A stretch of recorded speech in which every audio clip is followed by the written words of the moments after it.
In Praise of Pip, starring Fred Willard with Stacy Keach as your narrator, was adapted for radio by Dennis Etchison and written for The Twilight Zone by Rod Serling. Heard in the cast were Mike Starr, Chad Reinhardt, Christopher Bulf, David Darlow, Linda Ryder, Jeff Lupetin, Peter DeFaria, Doug James, Joby Cerny, Kurt Nabig, Anna Savrutsa, Jason Mallow, Carl Amari, and Amanda Amari. This copyrighted radio series is produced and directed by Carl Amari and Jason Mallow for Falcon Picture Group. Doug James speaking.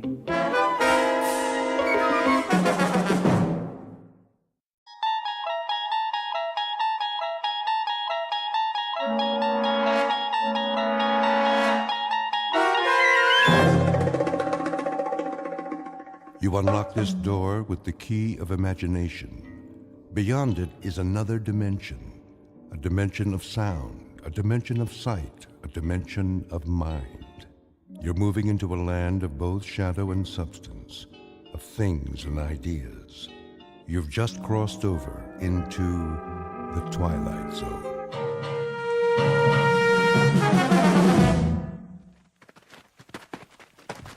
This is far enough. Hold up, men! Looks like we're in the clear, Sarge. Don't believe everything you see. Want me to call base camp? Not yet. Oh, my aching back. You can say that again. On your feet, Private. Oh, well, we got a real nice spot here. Nobody told you to fall out. Mean we ain't gonna have a picnic? Pick up your gear. Now. Yeah. Listen up, you jokers. This isn't war games. You want to get home in one piece, you follow orders, or you can lay down and die right now. You got that? Sergeant? What is it, Phillips? I can do some recon if you want. Check out the river. Not now. If it's all clear, maybe we could cross. Forget it, Pip.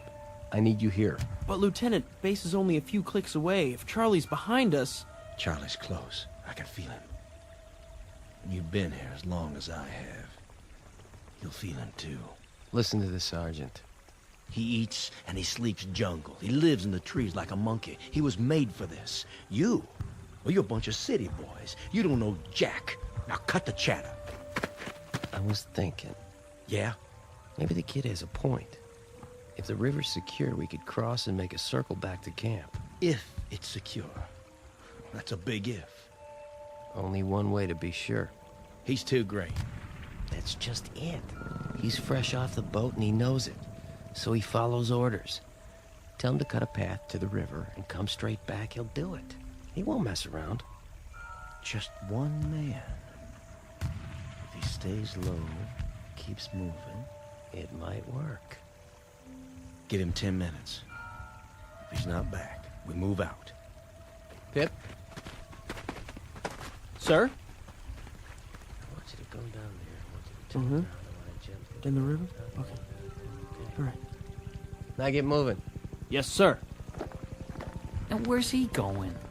Yeah, he's in a mighty big hurry. That's probably the chow he ate. No, he's gonna have himself a little swim. Hope he took his suntan lotion. Cool it! Come on, Phillips. You can do it. Pip? Pip! Pip! Pip! Pip! Mr. Phillips? Mr. Phillips? Yeah, I'll be right there, Mrs. Feeney. I was just resting my eyes. Must have been dreaming some nightmare. Mr. Phillips, are you in there? Sure, Mrs. Feeney. Just let me get the locks on the door. Hey, you got a message for me from Pip? Quick transition from a war zone in Southeast Asia to a rooming house stateside. That's the way the mind works, moving through time and space as if they were the elements of a dream.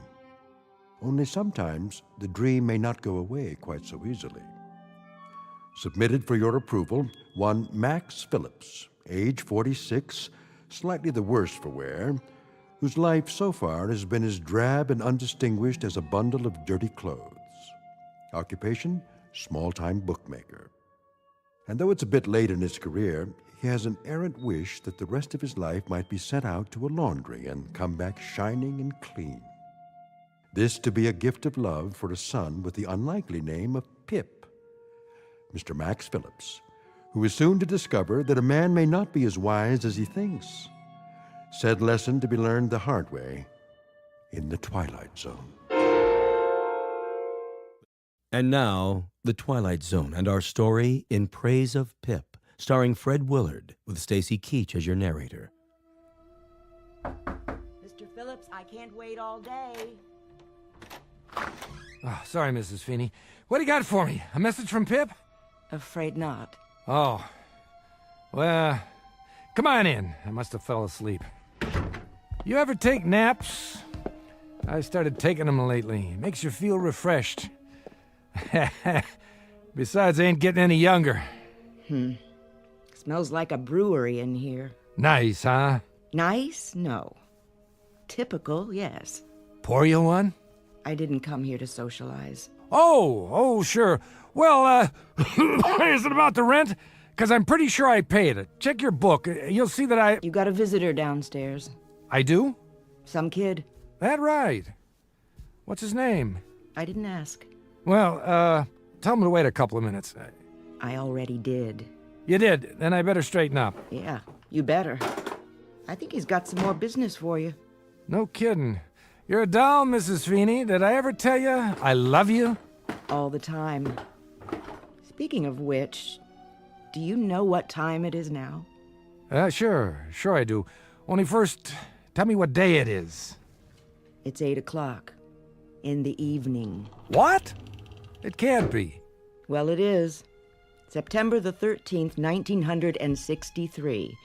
And you look like an X-ray of an ulcer. Anything else you want to know? Yeah, where's a clean shirt? Lower right-hand drawer. You got one left. Thanks. You know I'm crazy about you. You're the queen of women. Mailman come yet? Come and gone.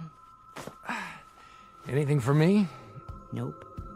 Nothing for my boy, huh? You ask me that every day. Well, sometimes he writes, when he's got time.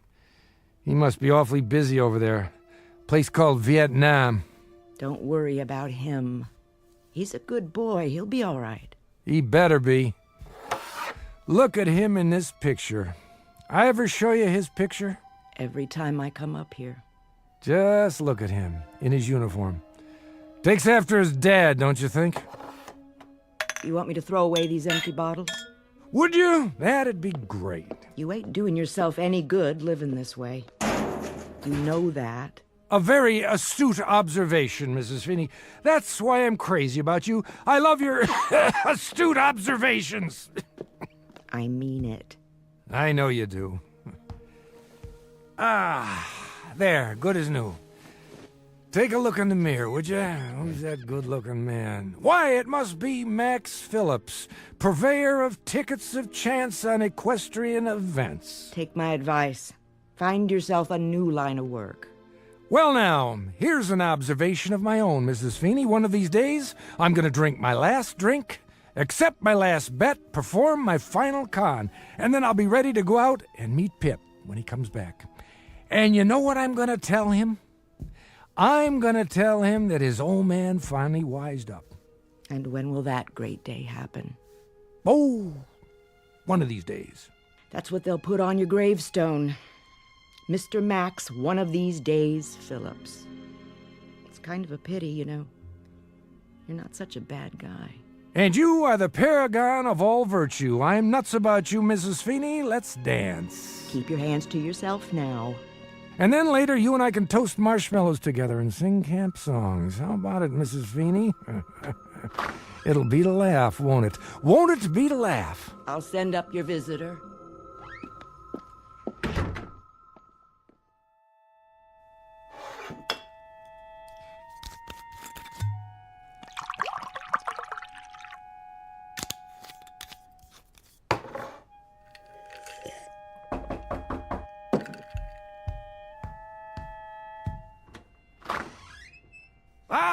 Well, hi there. Pete, isn't it? George. Georgie, that's right. Hello, Mr. Phillips. please step into my office. Thanks. Drink? I've got a bottle. No thanks, Mr. Phillips. How about a cigarette? I've already got one. Oh, you got two by any chance? Oh, yeah, sure. Thanks, kid. I just ran out. There, that's better. Well, Georgie, what can I do you for? Another bet? Mr. Phillips, Shady Boy lost yesterday. He sure did. That's the way of the world, Georgie. The rich get richer and the long shots lose. So what's to do? But you told me he had a good chance. Did I?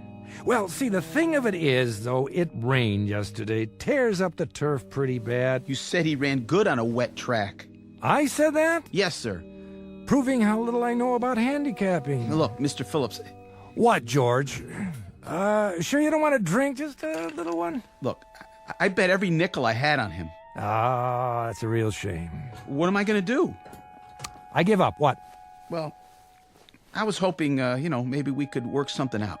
Like what? You know, George, it's funny, but I can't think of a single thing. Can you? It's funny, all right. Just a big joke to you, huh? Lots of laughs. Where'd you get the money, George? What do you care? I'm serious. Where'd it come from? Doesn't matter. I got it, all right? You borrowed it? Sort of. From where? The place where I work, all right? The place where you work. An office. A white-collar crime, huh? I told you, I only borrowed it. Sure you borrowed it, without anybody knowing that you borrowed it. How right am I? So what happens now? What do you think happens? I'll go to jail. Now that I'll make book on. Poor Georgie Porgy, one of the new breed. A Johnny-come-lately brains right out of college and a second-guesser head. What a shame. So I ask you again, Georgie, what's to do? Well, that's why I came to see you. I have to put the money back by tomorrow morning. If I don't, they'll know I did it. Make a note of this, George. I'm about to slip you a real tip. Guaranteed the truth of the day. What's that? My name is Max Phillips. I'm a bookie. That's my profession. I accept wagers and give out ticket stubs on horses. I do not accept sad stories and give out advice. Comprende? Yeah. However, I will loosen up this much. I will go so far as to remind you of the following. If you're dumb enough to bet on horses, not to mention dumb enough to steal the money you're betting, then, young George, you happen to be up the proverbial creek without the proverbial paddle. Well, maybe guys like me wouldn't be that dumb if guys like you didn't make it so easy. Let me get this straight. I made it easy for you? Supply and demand, buddy. As long as there are people like you, there'll be guys like me. Get it? Maybe so. But you laid on a pretty good story how easy it'll be. I've never done this before. How was I to know? How old are you? 19. My kid's 19. See that picture over there in the dresser? He's a lot like you, but he's got smarts. He wouldn't bet that 12 o'clock was midnight. Good for him.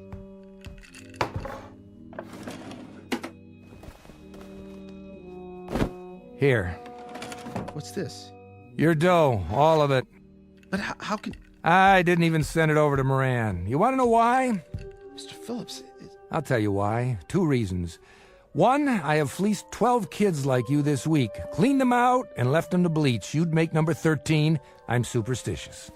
And the other reason, that boy in the picture there, if he ever did anything as dumb as you, I'd count it as a favor if somebody straightened him out. So, why don't you run along now before I change my mind? Man, Mr. Phillips, what about Moran? You're referring to the gentleman who employs me. What'll he say? I mean, I hear he's a pretty tough character. Wrong. He's an angel, a kindly, sensitive man. Salt of the earth. If he finds out that you gave me back my money, he'll say it was a Welch. Oh, no doubt. But it'll be my problem, not yours. Thanks, Mr. Phillips. Thanks a lot. Let me tell you something, George. You can welch on a bet. That's S.O.P. But don't get like me. Don't welch on your soul. Then you wind up hating what you see in the mirror, and that can make it rough when you shave. Good night, Mr. Phillips. Good night, Georgie Porgy. Sleep tight. You saved my life. God bless you. This one's for you, Pip. Oh, and Pip, can you hear me, son? Please take care of yourself. Take real good care.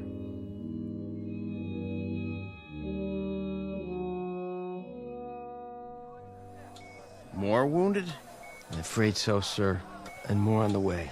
You know we can't handle any more, Lieutenant. I filled up every cot I can lay my hands on. You'll just have to do the best you can. But we can't keep up with all the casualties. Better than sending them home in body bags. And God help them. This one on the stretcher, the boy from Huang Ho? That's right, sir. We were caught in an ambush. Multiple shrapnel wounds, abdomen, extensive tissue damage. Not a pretty sight.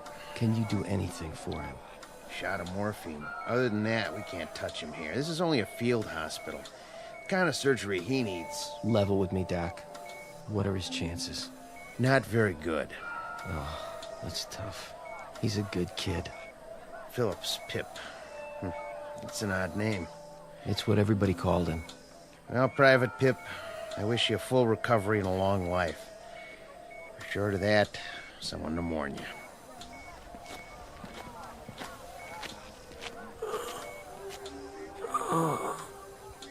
Dad? Dad, I need you. Help me.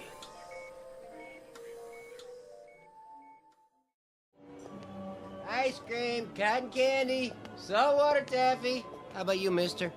Me? Oh, no, I don't eat that stuff. My boy, though, used to like ice cream cones when he was little, the kind with nuts. That right. Ice cream, cotton candy. Hey, give me an ice cream, huh? For old time's sake. And make sure it's got lots of nuts on it, okay, pal? Suit yourself. Here you go. Get your ice creams right here. Tastes good. Don't it, though? Hey, Vinny, what are you doing here? Looking for you. What do you think? Some other time, Vinny, I'm going for a stroll. Eating an ice cream cone. You know how it is. Yeah? Nice time of day. The weather's cooling down. I don't need any company. Maybe you don't. But Mr. Moran, he wants to see you. Oh, does he? Would you just tell Mr. Moran that I'll be around tomorrow with his dough? No reason to worry. He knows where I live. He wants to see it now. No kidding. Let's go. 98, 90, 2 grand, 220, 230. Yeah, Max Phillips is here, boss. show him in. This way. I know the way. How long I been coming here, Vinny? Shut the door and wait here in case I need you. Sure, boss. In case you need him, that's a laugh. Might need protection, huh? Against me? Sit down. That's all right. I won't be staying long. I got another engagement. So, Max, haven't seen you in 5 days. I know. Seems like years. Where is everybody? Everybody was here. Now they're gone. That a fact? We settled accounts tonight. Oh, yeah. Where were you? A reasonable question. That's me. Always reasonable. I must have took the wrong bus. You don't need to take a bus. It's 2 blocks. Well, how about it was such a beautiful day, and I thought I'd take a stroll on the boardwalk. Hey, you remember those ice cream cones with chocolate and nuts on the outside? Guess what? They still make them. I must have bought my kid 1,000,000 of those. I must have... Enough already. You give me the wrong story now, and you'll end up under a bus instead of on one. That can be messy, if you catch my drift. Oh, I catch it all right. Here you go, Moran. Catch this. $1,341. Not bad, huh? Things are looking up. That depends on who's doing the looking. From where I sit, I don't like the view. Then maybe you should clean your glasses. Max. What am I going to do with you? What am I going to do with you? Smoke? Sure, thanks. I don't understand you, Maxie. Don't worry about it. I don't understand myself sometimes. But you know, I don't worry about it anymore. I just take it the way it comes. That's my motto now. I treat you like a favorite uncle, and then what do? You double-cross me. Me? I don't see nobody else here, do you? I don't know what you're talking about. No? Kid by the name of George Reynolds placed a bet with you, $300. His horse didn't place. But somehow, the dough never got to me. Uh-oh, busted. Why, Maxie? I'll bite. Why? Vinny, Something, boss? bring the kid in now. Sure thing. I want you to see what happened. See what? You mean he's here? No, he's taking a vacation in Miami Beach. Of course he's here. Nobody gets past me. No, because you gave it back. You welched on me. I had to go out and find the kid and get my money. My money, Max. But he got stubborn, so I had to rough him up. That was a lot of trouble to go through. Sit down in the chair. All right, sitting. Yeah, looks like an awful lot of trouble. For me and him both. And you did this for $300 lousy dollars? A little attitude adjustment. Please, Mr. Phillips, don't let him hit me anymore. All right, I get the point. Let him go. No can do, Maxie. You know what happened if I give him a free pass? This would be the first of a long line. And inside of 3 months, I wouldn't have a shirt on my back. The kid must have persuaded you pretty good. He didn't do anything. Just placed a bet. Ask him. Look at his face. He's already been asked. Nice black eye, if I do say so. One I should make it a pair, boss. If I don't put the money back, I'll go to jail. Don't you understand, Mr. Moran? I'll go to jail. Oh, you're tearing me to pieces, kid. It's me right here. You know what your trouble is? You listen to people like Maxie. That's mistake number one. He never gave anything away in his life. How right am I, Maxie? Very right. Guess I'm just a heel with a Robin Hood complex. He's got a complex. But a short-lived one, Georgie Porgy. Remember that. Next time somebody hands you something for free, consider the source. Nothing from nothing equals nothing. You want I should answer it, boss? No, I want you to eat it. Get it for me. It's giving me a migraine. Talk to me.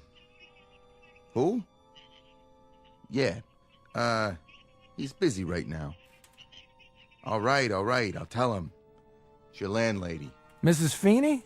Says there's a telegram for you. A telegram? Probably from Georgie's horse, saying he's just coming into the stretch and he'll be home for Easter. Give me that. Yeah? Well, open it up, would you, Mrs. Feeney? From the Defense Department? Go ahead, read it to me.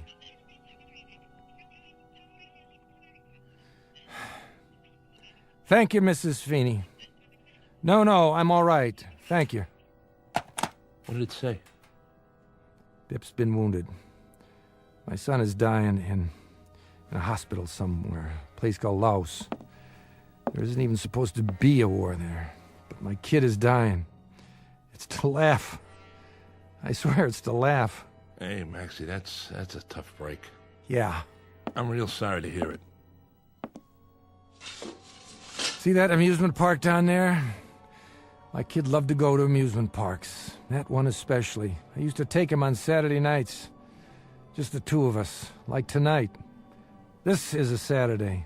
Oh, look. He ain't dead yet. What I mean is he, When I wasn't too drunk, or when I wasn't out conning somebody for you, Moran, I'd take him to the amusement park and we'd have a ball. Take it easy, huh? You know, Moran, I think you're wrong. I think I have given something away. And you know what it was? My son Pip. The good part of me. The clean part. The only part I was proud of. Give me that envelope. What are you doing? Take your money, Georgie. Put it back where it came from Monday morning. Nobody'll be the wiser. Except you. Thanks, Mr. Phillips. I hope you learned something. Now get going. If you say so. Hold it right there. Don't listen to him. Look, Max, I'm sorry about your kid and all, but that don't give you no call to... Moran, no more from you. No more. 20 years ago, I should have spat in your eye. I don't know why I didn't. 20 years. I should have remembered how little time a man has to raise a son. The honor goes to you now, George. It's a little belated, but it's the best I can do. Just a minute. Go ahead and get out of here while you can. Walk fast, and don't stop, no matter what. I'll never forget this, Mr. Phillips. You ain't going nowhere. Yeah, he is. Who says so? this. What's that? Are you crazy? You pull a knife in here? In my place? Tell your man to take his hand out of his pocket. If he's reaching for a cigarette, tell him the smoke's starting to bother me. But if he's reaching for anything else, tell him I'll cut his heart out before he gets his hand out of his coat, and then I'll go to work on you. Don't listen to him, Vinny. Do it. With pleasure. No, you don't! How'd you like that? How do you like this, you cheap punk? Boss, he stuck me. You're nuts, Max. I'm getting out of here. Not so fast. Let go of me. Okay, as soon as I make sure you're not getting up. Mr. Phillips, your stomach. You're bleeding. Get lost, Georgie. Get lost fast and don't look back.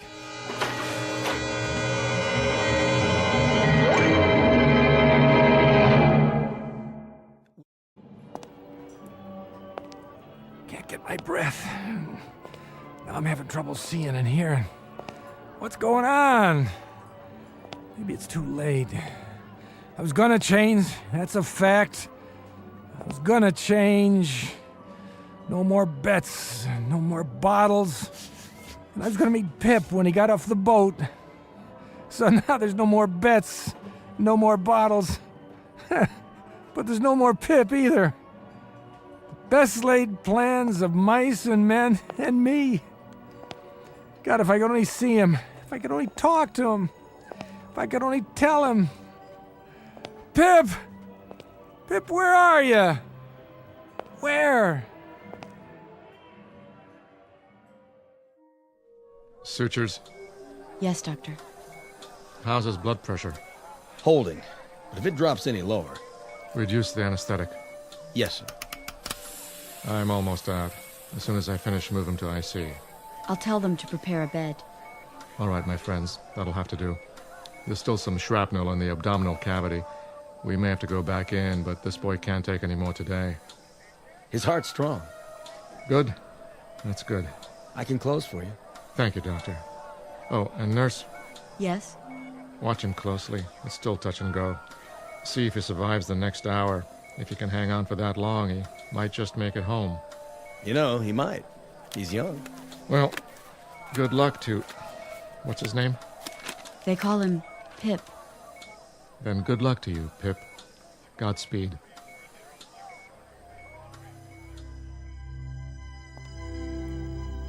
Why'd they shut this place down? It's early. Isn't anybody here to sell tickets? Wait a minute. Who's that? It can't be. Hi, Pop. Pip? Hey, Pip! Hurry up. What are you... You slowpoke. What took you so long? Pip, I can't believe it. Where were you? I've been waiting a long time. Pip, is it really you? Your hair, your face. Let me touch you. Quit with the mushy stuff, okay? Hey, Pip, you still got your freckles. But how old are you? 10. What do you think? How come, Pip? How can you be? That's what I am, Pop. I'm 10 years old. And it's Saturday night, and you said to meet you on the boardwalk. I was worried you wouldn't come. Pip, I don't understand. Explain it to me, will you? Well, sometimes you don't show up, Pop. Sometimes you're sick or something. Yeah. Sometimes I'm... Yeah, sometimes I am. Hey! Pip, remember what I used to say to you? I used to say, "Hey, Pip, who's your best buddy?" Yeah. Attaboy, let me see that smile. You always had the greatest smile. Hey, Pop, you know something? You're my best buddy. That I am, Pip. That I am. From now on, you can count on it. Hey! So what do we do first? Well, how about some rides and some cotton candy? Sure, anything you want, anything at all, Pip, just like old times, but you're 10 years old again. How can that be? Don't worry, Pop. We're here, and we're together, and we can go on some rides. Sure we can. Sure we can, Pip, only Looks like they shut the place down. The lights, the rides, everything. I got an idea. We can go someplace else. We don't have to. Take a look, Pop. It's just like it used to be. Why, you're right, Pip. How'd you do that? I didn't do anything. Come on. Sure, Pip. Let's go. We'll ride the roller coaster, the Ferris wheel, everything they got. I can go slow if you need me to. What's the matter? Don't think your old pop can keep up? Well, you keep holding your stomach. It looks like you're bleeding. Ah, no, I'm not bleeding. It's soda, that's all it is. I spilled it on my shirt. Come on, let's get going. Let's have some fun. Ice cream, cotton candy. Can I have some cotton candy, Pop? Of course you can. One cotton candy, please. Here you go. Hey, you got ice cream too? The kind with chocolate nuts on it? You used to like that, didn't you, Pip? Mm-hmm. Make it one of each. You got it. Ice cream, cotton candy. Let's go on the Ferris wheel.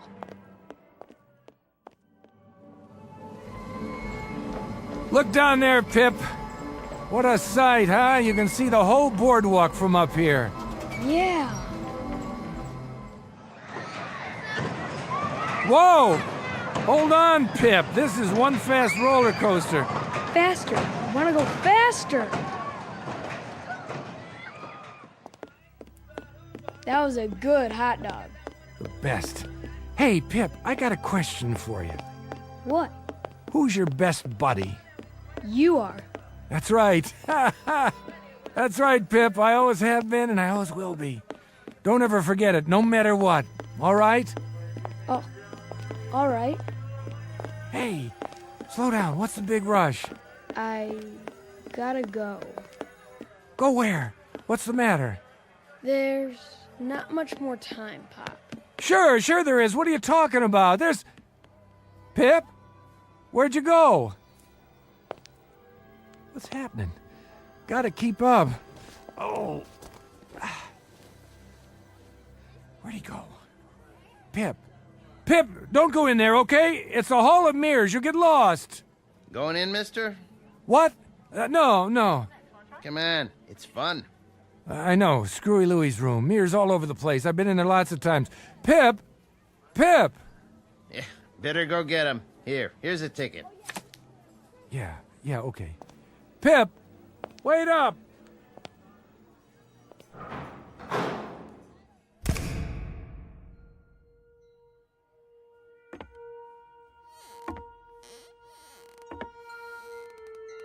Pip? Pip, please, what's the matter? Did I do something? It's late, Pop. What do you mean? There you are. Hold up, Pip, I want to tell you something. Didn't see the glass. I thought you were... Is that you, Pip? Or a reflection? Dad? Where are you? Where'd you go? I can't find you. Where are you, Dad? It doesn't matter. Pip, you have to understand. You have to listen to me and understand. All those times I wasn't around, when I was out doing business, when I was running a con, when I was drunk, when I dragged you from one rooming house to another. It doesn't make any difference now. It does make a difference. It makes a difference because I want you to know that no man... Listen to me, son. No man ever loved a boy any more than I loved you. Do you hear me? All that stuff, it was because I was weak. Because I was always dreaming instead of doing. I always wished, but I never tried hard enough. Pip, as God is my witness, I loved you. I have to go, Pop. No. Pip, you can't leave me now. You can't just go away. All these mirrors. I only had an hour, Pop. But why? Because I don't belong here. The hour's up, and it's time to die. What? Not you, Pip. You're just a kid, a little boy. Bye, Pop. You can't die, Pip. There's too much I have to tell you. Too much I have to make up to you. I want to spend the rest of my life being your dad. That's all I have to live for now. Nothing else means anything. Pip, come back. I promise no more bottles, no more lousy crooked jobs, understand? No more waiting for when I don't show up. No more lies. Come out of the mirrors and let me see you. Stop hiding from me. Which one, Pip? Which one is really you?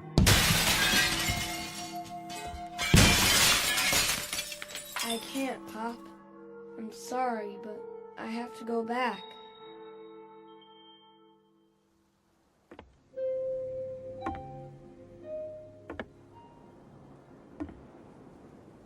Hey, God. Hey, God, I'll make you a deal. I give you the carcass of a weak old idiot. I give you me. All you have to do is give Pip back. Please, God, don't take my boy. Don't take Pip. Take me.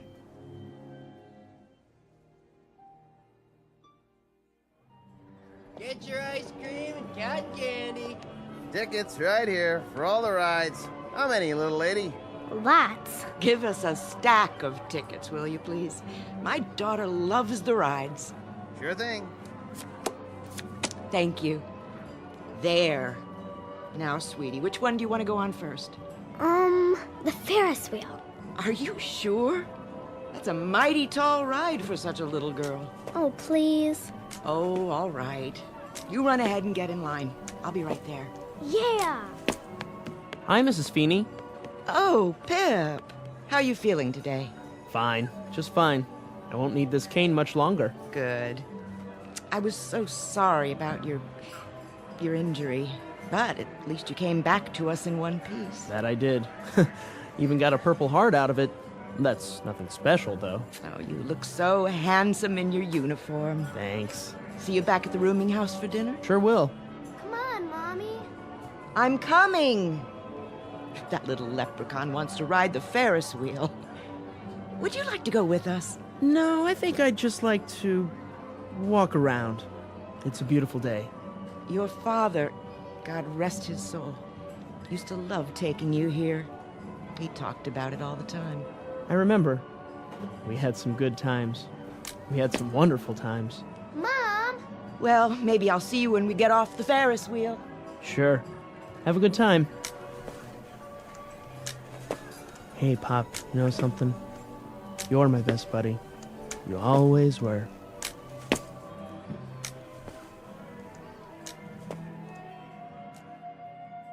Very little comment here, save for this small aside, that the ties of the flesh are deep and strong, that the capacity to love is a vital, rich, and all-consuming function of the human animal, and that you can find nobility and sacrifice and love wherever you seek it out, down the block, in the heart, or in the Twilight Zone. The Twilight Zone continues in just a moment. You are about to enter another dimension, a dimension not only of sight and sound, but of mind, a journey into a wondrous land of imagination. Next stop, the Twilight Zone. Hi, this is Stacy Keach. I'd like to take a moment to tell you about our Twilight Zone website at twilightzoneradio.com. At twilightzoneradio.com, you'll find the latest information on these Twilight Zone radio dramas, including behind-the-scenes photographs, plus the newest product releases, trivia contests, ways to contact us, other Twilight Zone-related info and merchandise, plus links to other fascinating websites. So make your next stop twilightzoneradio.com. Visit twilightzoneradio.com to purchase these Twilight Zone radio dramas on cassette and CD, or call toll-free 1-866-989-ZONE. That's 1-866-989-9663.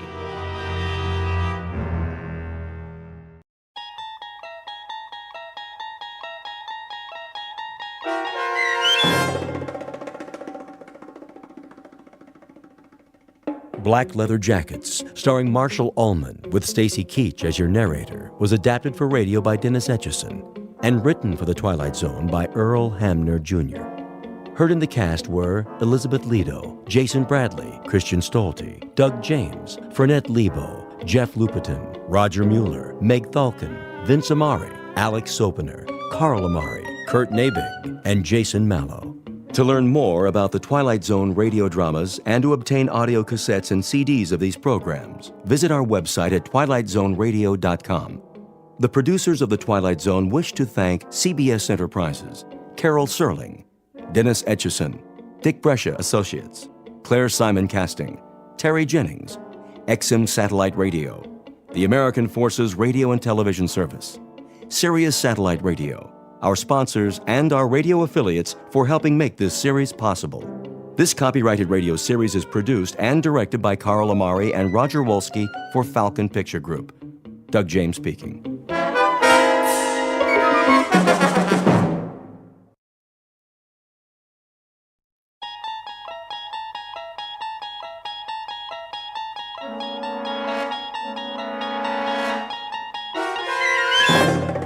You unlock this door with the key of imagination. Beyond it is another dimension, a dimension of sound, a dimension of sight, a dimension of mind. You're moving into a land of both shadow and substance, of things and ideas. You've just crossed over into the Twilight Zone.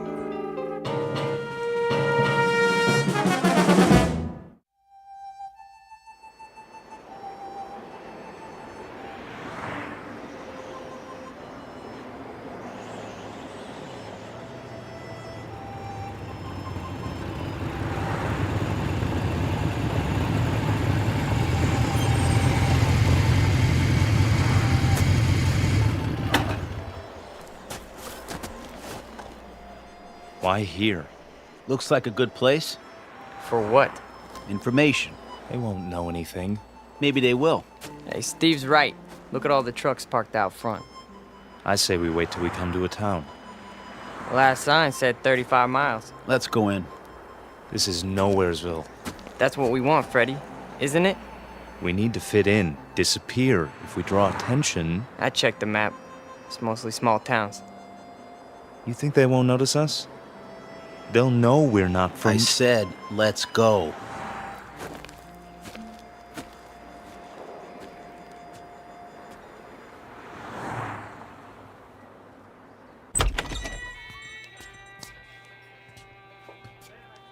Hiya, boys. Sit anywhere you like. Got some seats at the counter. Thanks. 3 cold ones? Sure. Fine by me. How's your water?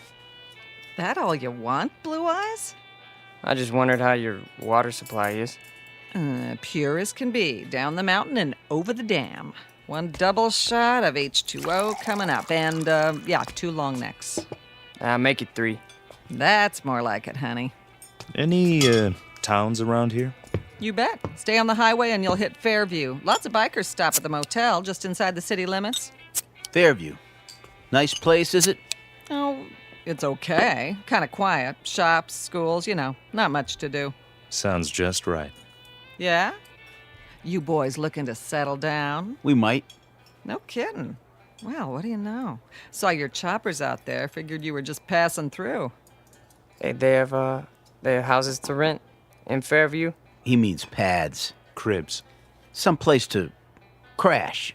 Well, I couldn't say, but you could ask. Where? There's an office on Main, R.C. Jones Real Estate.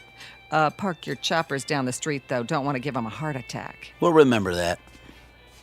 Here's from a bill, Franny. Sure thing. Coffee, burger, and a Coke. How you keep the change? For your tip. Why, thank you kindly, George. You come back and see me on your next run now. You know it, doll.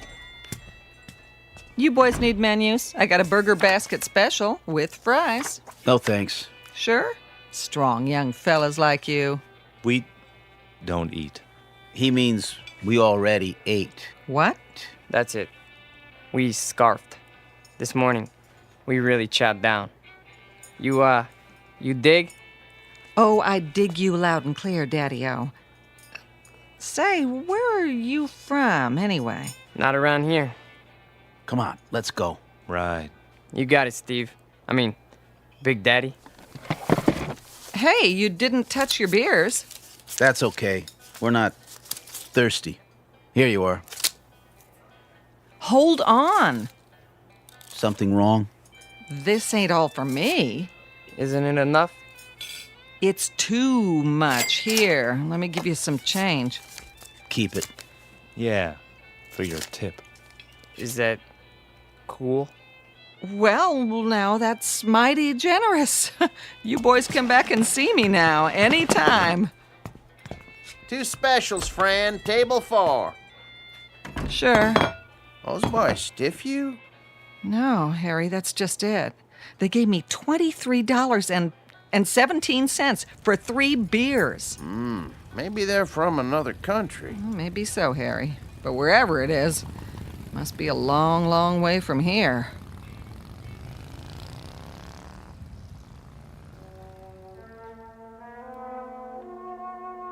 Three strangers on motorcycles dressed in black. We call them Steve and Scott and Fred, though their names aren't important. They look a bit dangerous, but in truth, they're just passing through, at least for now. They're on their way to a small town with tree-lined streets and white picket fences. A quiet town in the Midwest. But take a look in the eyes of these young men, and you'll see something deeply mysterious. Because they are most definitely not from around here. The truth is, they have arrived to lead us all into the Twilight Zone.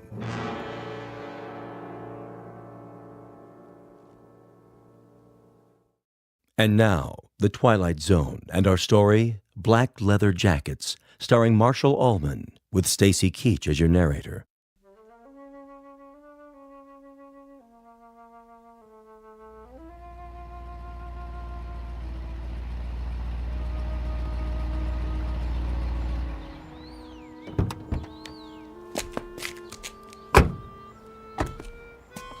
Well, this must be the place.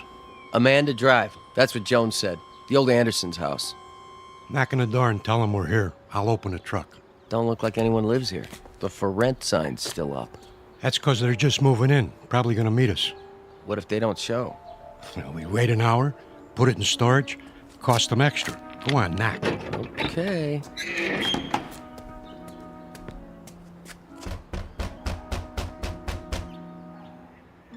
Nobody here. Give it another try. Locked up tight as a drum.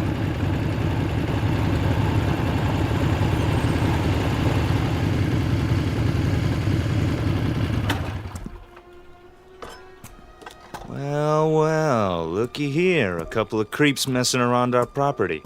You the guys that live here? We ain't the fuzz, that's for sure. Got your stuff in the back. Open the door and we'll move it in. Hey, careful with the big cases. They're fragile. Whatever you say, pal. Somebody got the key to the house. Watch your feet, bozo. You're walking all over my grass. I might want to smoke it later. Get it? Grass? Smoke? I still need the key.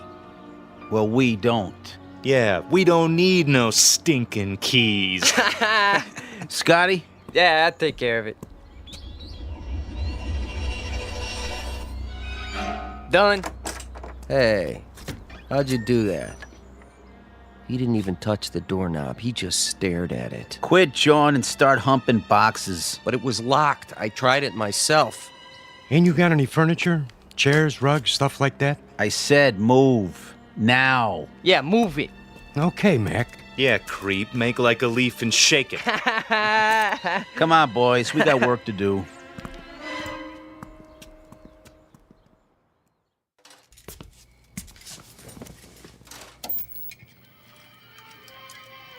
Martha?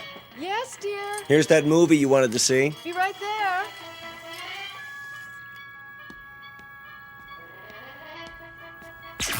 What in the... Something wrong with the TV? I don't know. Do you have it on the right channel? It's not the set. All the lights went dim for a second. Did they? I thought it was just the kitchen. It was the whole house. Anything still running in there, the dishwasher? No, the dishes are all put away. There it goes again. Maybe it's the antenna wire. I doubt it. It slipped loose once before. That's easy enough to check. What do you see? It looks all right to me. Then what do you suppose? Martha, come over here. See something? The roof next door. There, against the moon. What is that? Looks like some kind of electrical device. Well, that wasn't there this morning, was it? No, the Andersons didn't leave anything. Must be something those men put up. Right, the 3 who moved in. Wouldn't that be just our luck? What? Not only are they motorcycle-riding hoods, they're ham radio operators. Is that bad? You don't know what it does to TV reception. I have a good mind to go over there. Honey, please. Daddy, What is it, Ellen? I'm not sure. I had my radio on while I was studying, and all of a sudden it began picking up these weird voices. What did I tell you? Ham operators. What's that? We can go without television for one night. Tomorrow we'll find out what's to be done about it.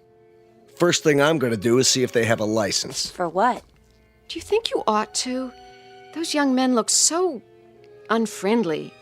You mean the ones who moved in next door? Does anybody know their names? No, but I'll find out. I think 2 of them are brothers. Odd types to have in this neighborhood. They don't really fit in somehow. The other one has blue eyes. How do you know? They were unloading the truck when I came home from school. Lots of boxes. Electrical equipment, probably. And these long silver metal things like giant tanks or capsules or something. You stay away from them, young lady. You make it sound like an order. It is. But you don't even know them. Your father's just concerned for your safety, dear. Go upstairs and finish your homework. I'm not going to wait till morning. I'm going over there right now. Stu.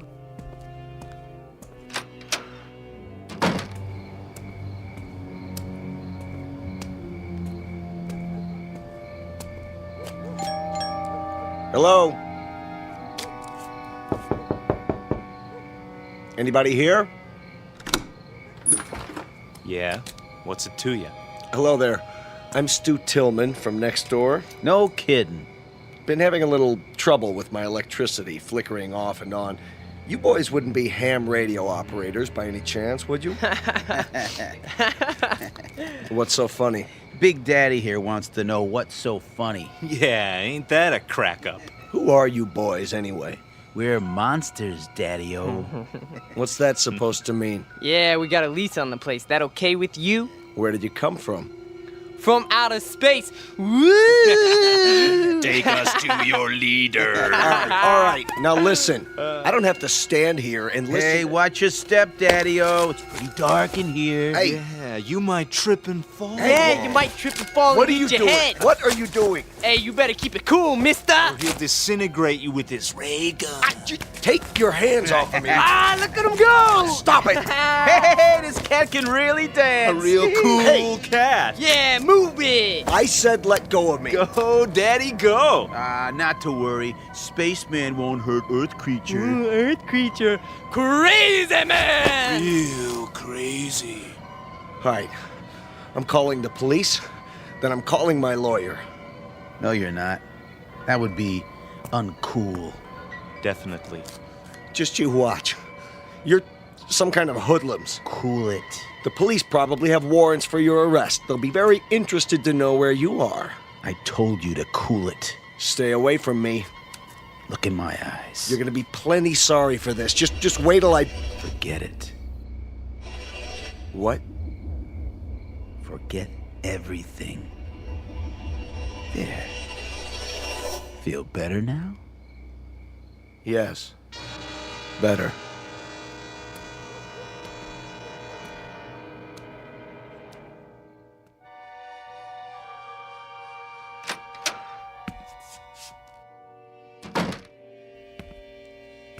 Stu?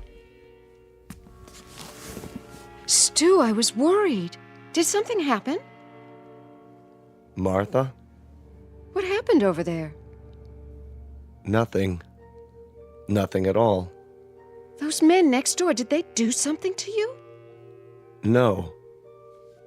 But you were going to talk to them about the television interference. Oh, that. Well, did you find out anything? It's not them. They're nice boys. 3 very nice boys. Definitely.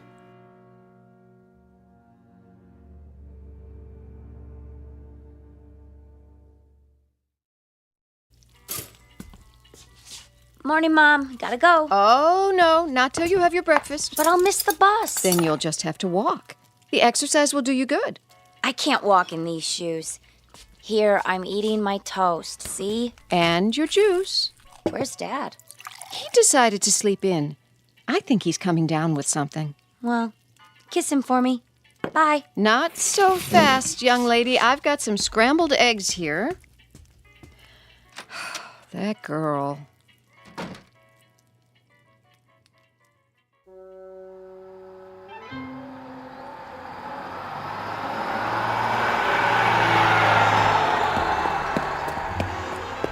Hey, wait for me! Oh, darn you anyway. Hey, trouble? You see that bus? Yes.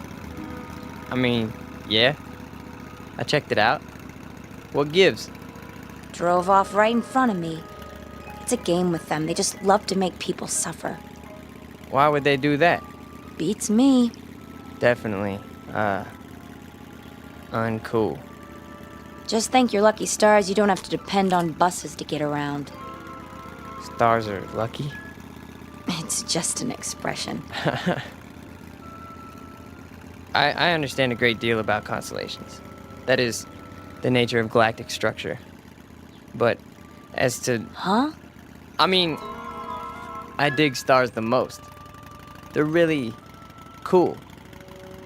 So, they're lucky? That's a gas. So are you.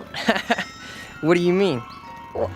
One minute you talk like a professor, and the next minute you sound like a... What did they call them? Beatnik or something. Thanks. You're a real cool chick. There you go again. Well, why do you try to talk that way? Sounds like you've been watching too many old movies. I have? I mean, I have. Before I came here, I made a study of popular culture. Music, motion pictures, satellite television. You're a trip, you know that? Trip, meaning to travel to another destination. Yeah, I believe I understand. You need a ride? Well, you aren't going past the school by any chance, are you? I could. With me on the back of your motorcycle? Why not? It can carry 2 passengers. That would definitely be cool. Well, there's a first time for everything. Come on, little lady. Hold tight. Tightly, I mean. Uptight. Out of sight. Here we go. Just look at that. What is it? She's on the back of his motorcycle, our daughter. Come away from the window. I told her to keep away from them. She missed her bus and he offered her a ride, Stu. I'm sure that's all there is to it. I could have given her a ride. But you're not a handsome young man in a leather jacket, dear.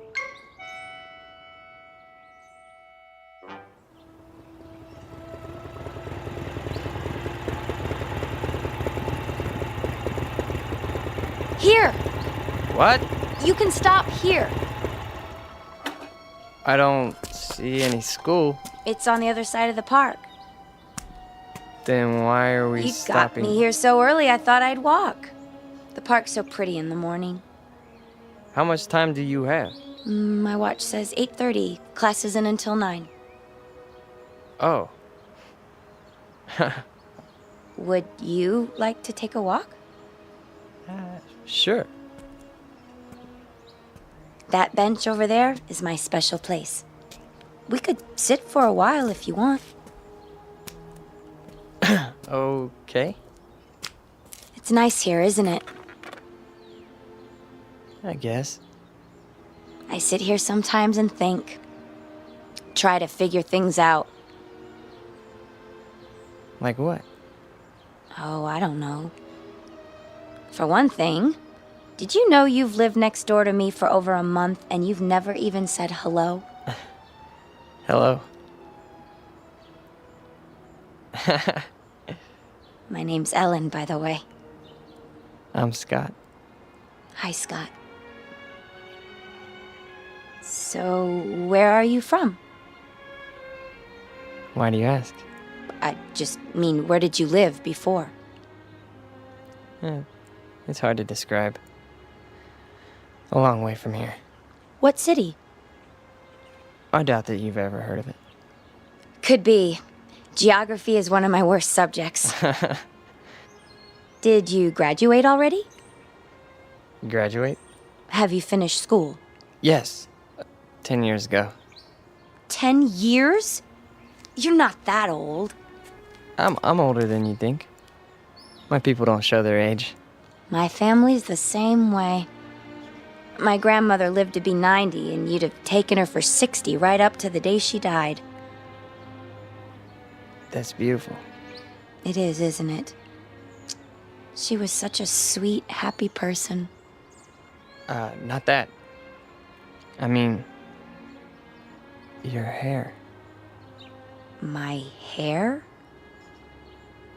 The way the sun's shining through it. I've never seen anything so beautiful.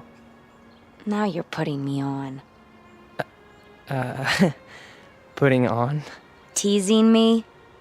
Don't you know that? What old movies have you been watching? I don't know. I like the wild one. It's our favorite. Never heard of that one. May I touch it? Your hair. It's like gold. Thank you. I'd better be getting to school. Already? It's getting late. No, it's not. How do you know? Look at your watch. You're right. It says it's still 8:30. How can that be? Has it stopped? No. See? Time is relative. It can slow down or even stand still. It can? Hey, take the long way. So we can talk some more. All right. Tell me more about yourself. Okay? But only if you walk on this side of me. Why? So I could see the sun shining through your hair.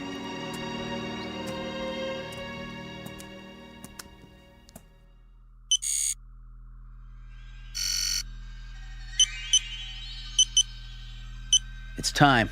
I know that. Where is he? He got delayed. He'll be here. I'm not interested in excuses. Neither is the controller. We could try to pick up his image with the eye. Don't try. Do it. There he is, on the screen. Looks like he's walking in a park with a human female.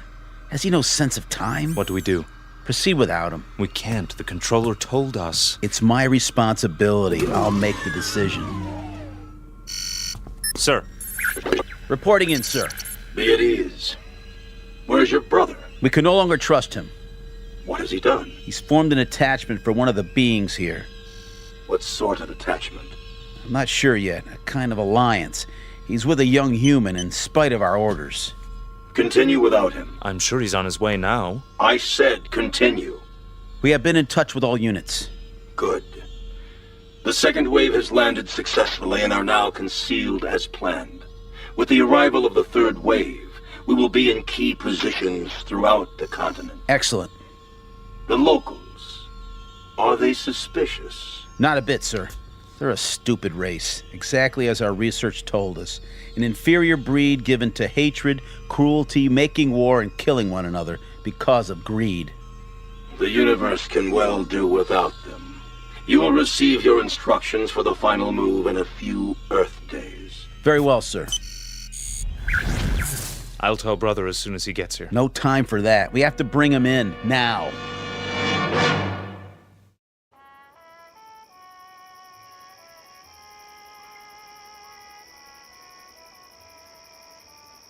Ellen? Are you warm enough? Yes. It's a beautiful night. You can pull the blanket over your legs if you like. I'm fine, really. Just lying here, looking at the stars. The constellations are very strange here. Not as I was taught them. Scott, can I ask you a question? Sure. You won't get mad? I couldn't get mad at you. Well, where did you come from? Really? Doesn't matter.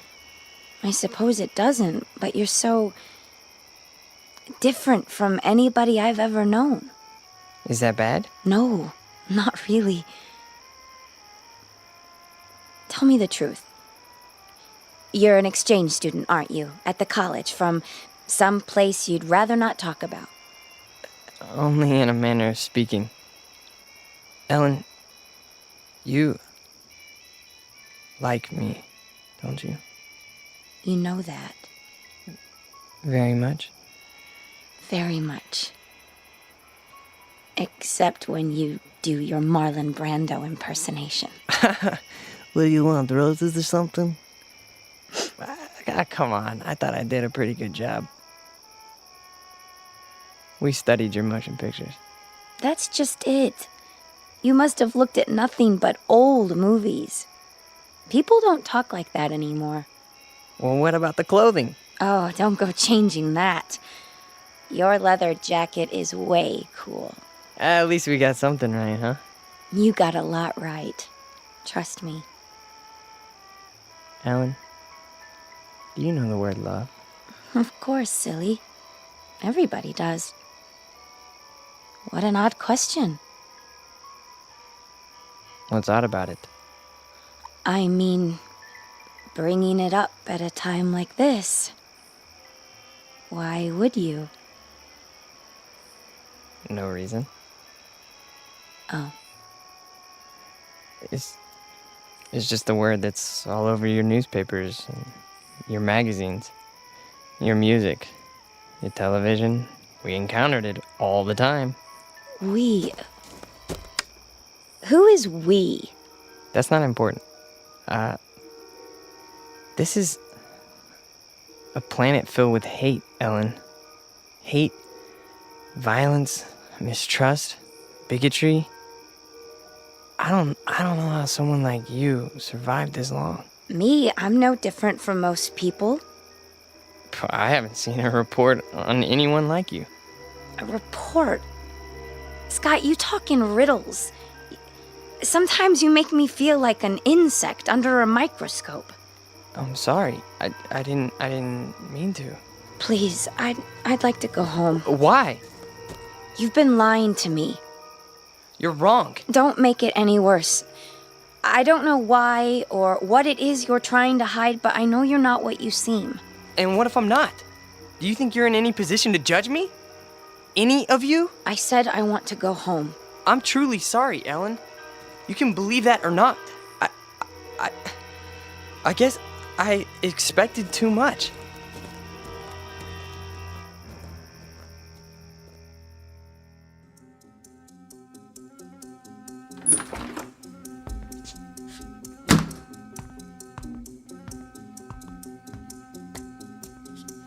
Where have you been? I told you, I was riding around. Every day for the last 5 or 6 days? Yesterday when I sent you to the ship for food? Or last night when you were supposed to be on guard? You think I don't know? I've had the eye on you every minute. If you know, then why are you asking me? I told them before we came you were too young. You'd lose your head, run into situations you couldn't handle. There's too much at stake. I've done no harm. Haven't told her a thing yet, huh? No. Well, now you won't have the chance. We're too close to finishing this mission. Yeah, well, you better go to the control room.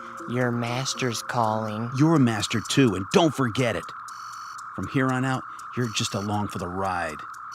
You're not a good enough risk.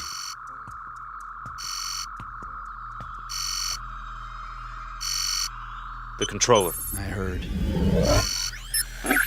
Report. Bacteria Unit 59 reporting in. The test has been an unqualified success. Good. Unit 70 through 100 have reported the same result. What is your time estimate? 30 minutes to the reservoir. Approximately 24 hours for the bacteria to multiply to saturation. How soon before you see results? Within 30 hours, we should witness 50% fatalities. I estimate a total of 48 hours before total extermination. Have you coordinated with other units in your area? We have. And the result? There are 29 bacteria units near the water supplies in this state. We should reach complete contamination of the population within 2 days. Very well. Begin Operation Invasion, Phase 2, at once. Yes, sir. At once. Oh. The time has come. Ah, brother. You've decided to do your duty. It's not what I was told would happen. Of course it is. Not this way. A portion of the population was to be saved. For study, if nothing else. The controller's word is final. Yeah, well, not if I can help it. Where you going? We've got to stop him. Doesn't matter now. He's too late to stop it.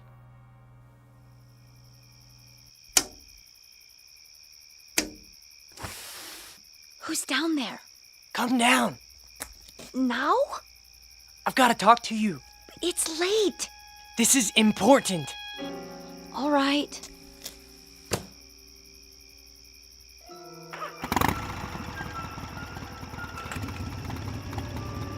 Brother!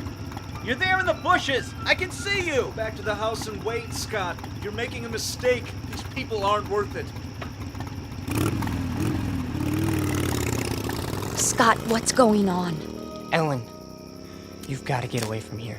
What is it? You're in danger. I don't understand. Something terrible is going to happen here. Many people are going to die. I want you to go away as far as possible. I can take you where you'll be safe. You're frightening me, Scott. Please. What do you mean? What's going to happen?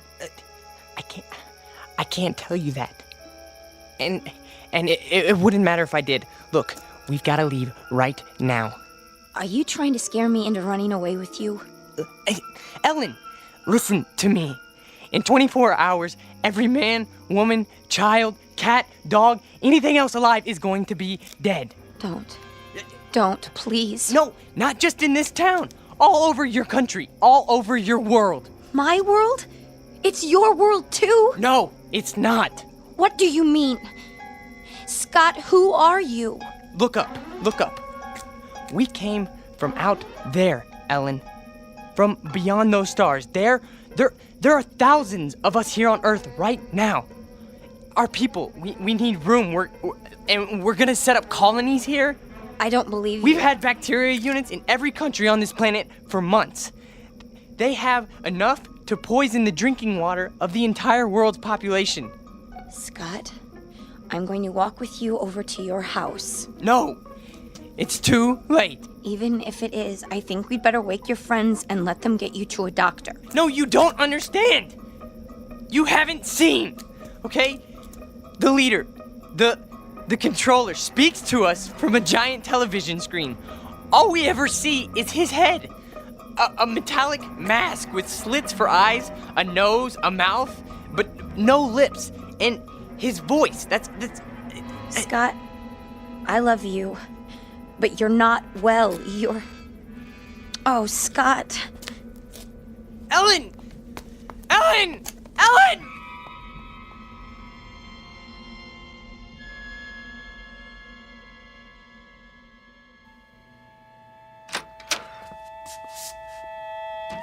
All right, Ellen, what's this all about? Oh, Daddy, I don't know what to do.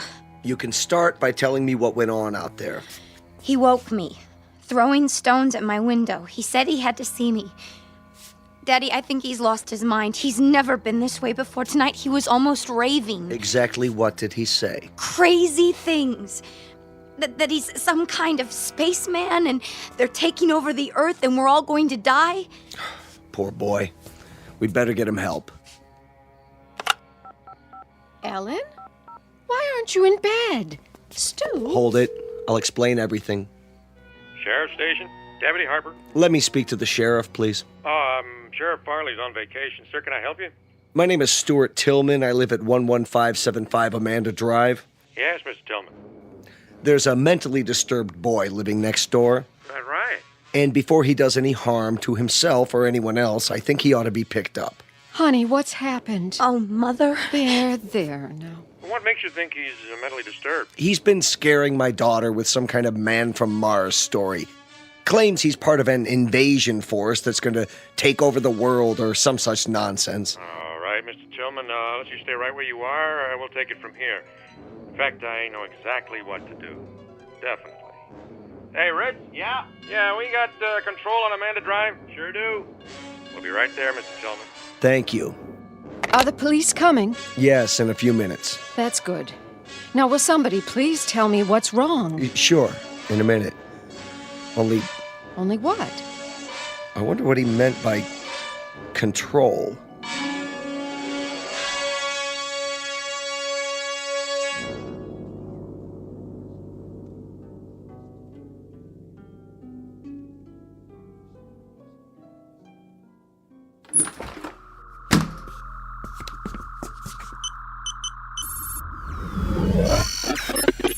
Yes. Please, sir. This is an unauthorized transmission. No, sir, I beg you to listen to me. You may speak. What we're doing is wrong. You question my judgment? No, we should save these creatures, not exterminate them. It's true. They murder and hurt one another and are subject to unreasonable hate and prejudice, but the murderers, the cruel ones, are the brutes found in any race.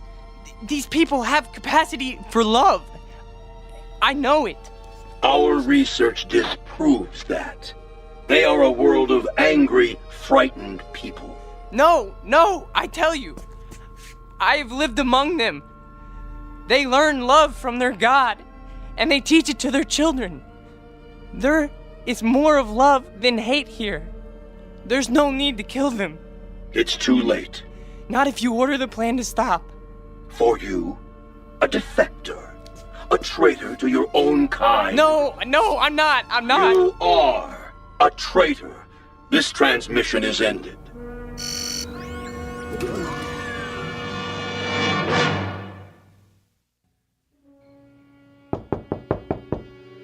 Here they are now.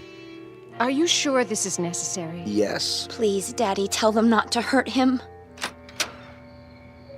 Mr. Tillman? No, I'm Deputy Sheriff Harper. This is Deputy Miller. Evening, sir. Come in, please. Now, what about this neighbor boy? Tell him, Ellen. I don't know where to start. All right, your father said he was mentally ill. What made you think that? Ellen, please listen to me. There's no more time. Scott, I'm sorry. I didn't know what else to do. No. Come on in, son. Just tell me all about it. Don't listen to him. He's one of us. He's part of the advanced units. No, come on, calm down. Man, what kind of unit was that? No, get out, Ellen. Run as fast as you can. It's too late for me. It's coming. It's almost here. Oh, Scott, you're only making it worse. Who are they? What have you done? And they told me you were ill, son, so I took the necessary precautions. These men are from the hospital. Now just stand right there. Stay away from me! We're gonna put this around you so you don't hurt yourself. Don't touch me! No, not a straitjacket. It's for his own good. Got him. Get us leather jacket off first. Get it Easy now, boy. No! Oh, don't fight it, son. That'll only make it more difficult. No! You don't understand. I'm begging you. Listen to me, please. No. Please, no. You'll see that he gets help. Don't worry, folks. We'll take good care of him. And someday, I'm sure he'll thank you. You have a good evening now. They left his leather jacket. Can I keep it for him until he gets out? I don't see why not, honey. It might be a while, though. Oh, Mom. What am I going to do? There's nothing you can do, sweetheart. Except pray. It's for the best, you'll see. Now, come and sit down. I'll get you a glass of water.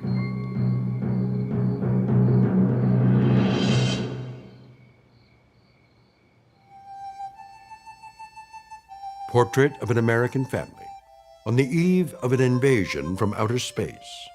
Of course, we know it's only fiction. And yet, you might think twice when you drink your next glass of water. Be sure it's 100% pure and not imported directly from the Twilight Zone. We'll return to the Twilight Zone in just a moment. You are about to enter another dimension, a dimension not only of sight and sound, but of mind, a journey into a wondrous land of imagination. Next stop, the Twilight Zone. Hi, this is Stacy Keach. I'd like to take a moment to tell you about our Twilight Zone website at twilightzoneradio.com. At twilightzoneradio.com, you'll find the latest information on these Twilight Zone radio dramas, including behind-the-scenes photographs, plus the newest product releases, trivia contests, ways to contact us, other Twilight Zone-related info and merchandise, plus links to other fascinating websites. So make your next stop twilightzoneradio.com. Visit twilightzoneradio.com to purchase these Twilight Zone radio dramas on cassette and CD, or call toll-free 1-866-989-ZONE. That's 1-866-989-9663.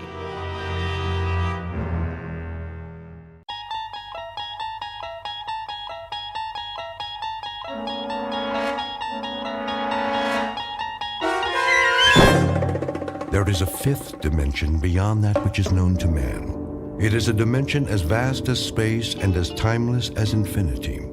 It is the middle ground between light and shadow, and it lies between the pit of man's fears and the summit of his knowledge.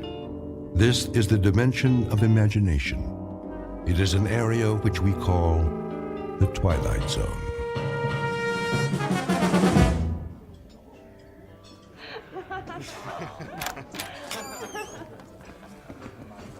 Welcome to Pirate's Lair, gents. What's your poison? Pirate's Lair? Doesn't your sign say Pirate's Lair? It was supposed to say that, but that's what happens when you hire a sign painter that can't spell. Are you here to complain about our sign, or are you here to shuck and drink? He's more finicky than me. Yeah, I won't complain if you bring me a pitcher of beer. Now, I can see you're a big boy. But are you going to share, or is that all just for you? Just for me. And for you? But why didn't you just have the painter fix the sign? It's funnier this way. It is? Why? You new to the Everglades?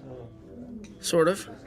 I told you, he's finicky. He's a documentary filmmaker. He does the thinking. I'm his cameraman. I do the hauling and shooting. So, you're a working man, and that's why you're doing all the talking, too, so you can get to shucking and drinking. Yep. So, what's your movie about? The plight of the Everglades? I got a feeling you're the sensitive sort. Shall I bring you a Shirley Temple? Yeah, and put an umbrella in it.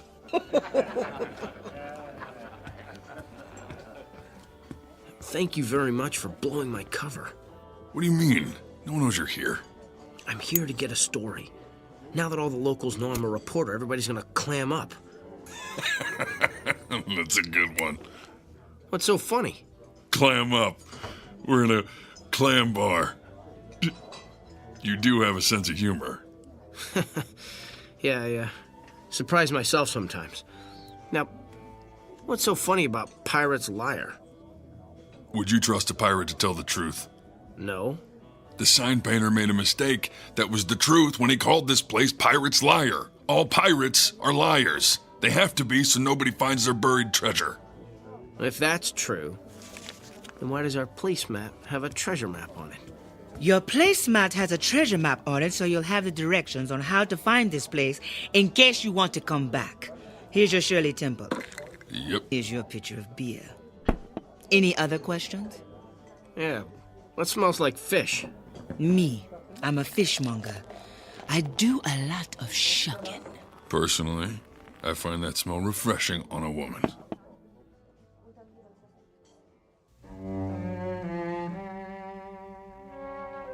Pirate's Lair, an out-of-the-way clam bar on the edge of the Everglades, a battleground for one of nature's last great struggles for survival. An environment as beautiful as it is dangerous, as filled with treasures as it is with death, and as breathtaking as the smell of fish. Documentary filmmaker Richard C. Avendon and his one-man crew Mongo Brewster are about to begin a potentially prize-winning documentary as they begin an expedition deep into unexplored regions of the Everglades and the Twilight Zone. Here's your bill. Who gets it? I do. I'll be outside getting some fresh air when you're ready. Are you Charlene? Yep. What's this phone number under your name? That's my phone number for the big guy, just in case he loses his treasure map. Catch more flies with honey than vinegar.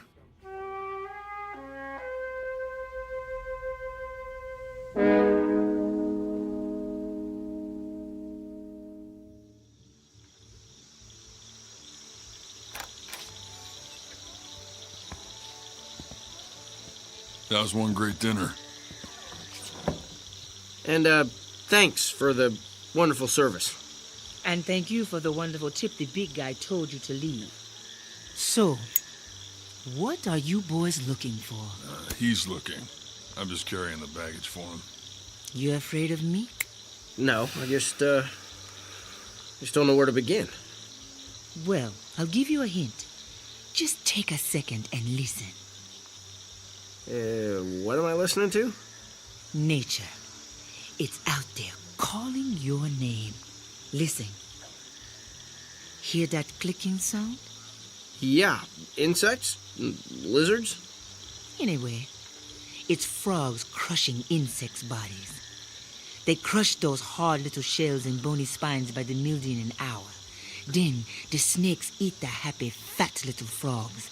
As they slither off, the birds of prey swoop down out the sky and eat the snakes. When the birds get too full to fly, they land on a log floating in the water, which usually turns out to be a nasty gator, which gobbles up the bird. Gators are sloppy eaters, and they leave little pieces of the bird fall to the bottom of the water, which feeds the clams which you just ate. Good. What you are listening to is Mother Nature perpetuating a vicious cycle that you want to save with your little documentary. Was that what you were thinking when you came here? I wasn't quite envisioning it like that. I was thinking more of... What was that? A big old bull alligator just got lucky. You want to go down there and tell him don't eat the pretty birdies? You're going to ask him if he'd like a Shirley Temple to wash it down. Stop! I know just what you're doing. You're trying to discourage me from making my documentary. You're trying to keep people away from here to protect this swamp. Why would I do that? Yeah, why would you do that? Because you're a pirate's liar. You're lying to scare me to save your restaurant. This is where your clams are. Your clams are your treasure, and you don't want anyone to have them except you. That's right, because they are so finger-licking good. Can't blame a girl for trying, can you? Hey, don't throw your cigarettes in the water. You'll contaminate it. How do you contaminate a swamp? You know, I'm getting that out of there right now.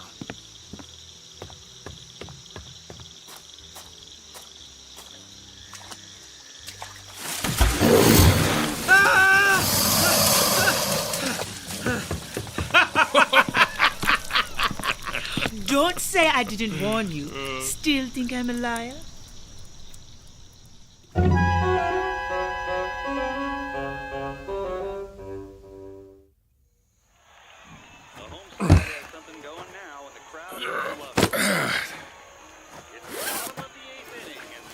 Two-flash, camera bag, nightstand, microphone, cables.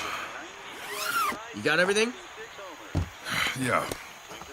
Now you're finally gonna tell me what we're looking for? The Bewinjapedi. The what? There was an Indian tribe that lived in the Everglades centuries ago. And? They disappeared. Well, if they disappeared, how are we gonna find them?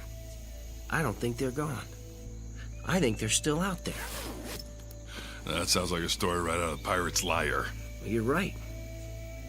The last sighting was reported at that bar by my brother 17 years ago. It was the last place he was seen alive. What happened to him? Well, that's what I'm hoping we'll find out.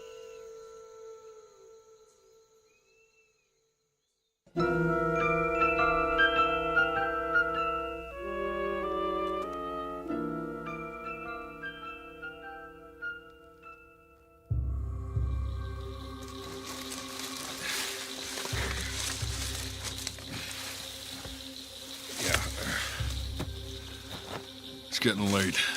I can hear the toads eating the bugs faster. Let's find a spot to set up camp.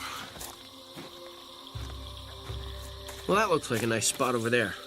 I was hoping for a Holiday Inn, but I guess a dry spot will have to do. Get a shot of me in the sunset.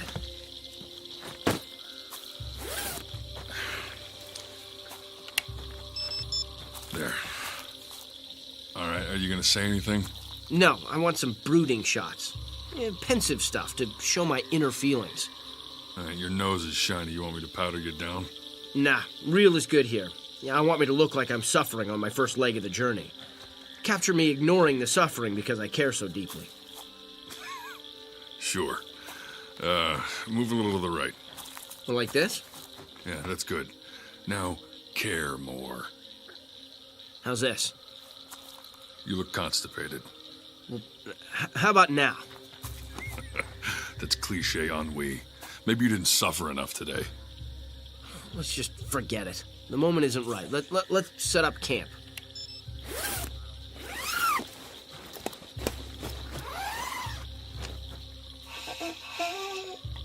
Don't worry, I'll do my share. Don't be sarcastic. What do you mean? Well, that pathetic little voice you just did under your breath. I didn't say anything.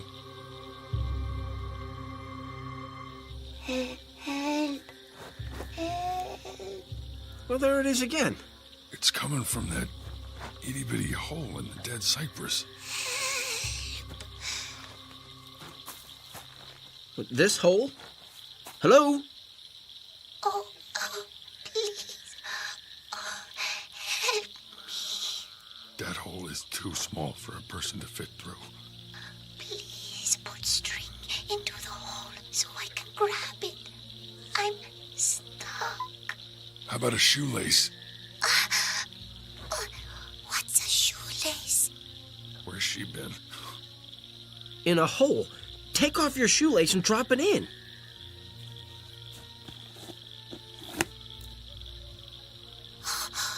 Got it. Pull. Okay, hold on. Be careful. Oh. Yes. At last, I'm free. Thank you. It's... What is it? Get the camera. What? Who are you? I am the Princess Bewinjapiri. You're only 2 inches tall. That's because I'm wasting away. Quickly, feed me. Are you getting this? Yeah. Give her jerky from my backpack before she starves to death. Do you see how small she is? How's she gonna eat jerky? We need baby food. Wait. You know what? I've got some yogurt. I'm dying. Help. Here. Here's some yogurt. Eat. Oh, you. What is that? Toy! I want meat. I want meat. Here, take some jerky.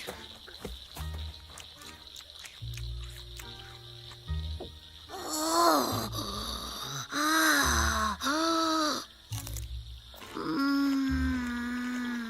That's what I figured. Indians invented jerky. You're crazy. Jerky was invented by a second-generation German guy in Milwaukee. I did a documentary about it. Good. I want more. I I want more. What happened to you? My tribe's medicine man put a spell on me to protect me 400 years ago. My tribe discovered the fountain of youth. Bad men tried to steal the water. Our medicine man gave me the power of the shape shifter. I made myself invisible so the bad men would not find me. It is hard to see when you are invisible, and I accidentally fell into the water of the fountain of youth, and it shrunk me. Food! Did you get that? The fountain of youth? It's for real? Yeah, you live forever, but you get smaller. Everything is a trade-off. Give me jerky. Biwinjapidi likes jerky. How long have you been in that tree? 17 years. Each year the tree grew a new ring around me. I thought I was going to be crushed. I was saved by a brave man who looked like you. Wait a minute. That was my brother. Your brother was a good man. A very good man. He saved me from certain death. He sacrificed his life to save me. And now you have saved me. Are you a good man too? Hey, boss, we're losing daylight fast. It's getting too dark to shoot. Quickly, make a fire. The glades come to life at night, and death stalks from the shadows. Hide me. I am bite-size. I'll set up a tent and hide her. You make the fire. Soda, soda, soda, soda, soda, soda, soda, soda. Is that an Indian prayer? No, I'm thirsty. Your brother gave me soda. I liked it. Do you have soda? Give me soda, soda, soda, soda, soda, soda.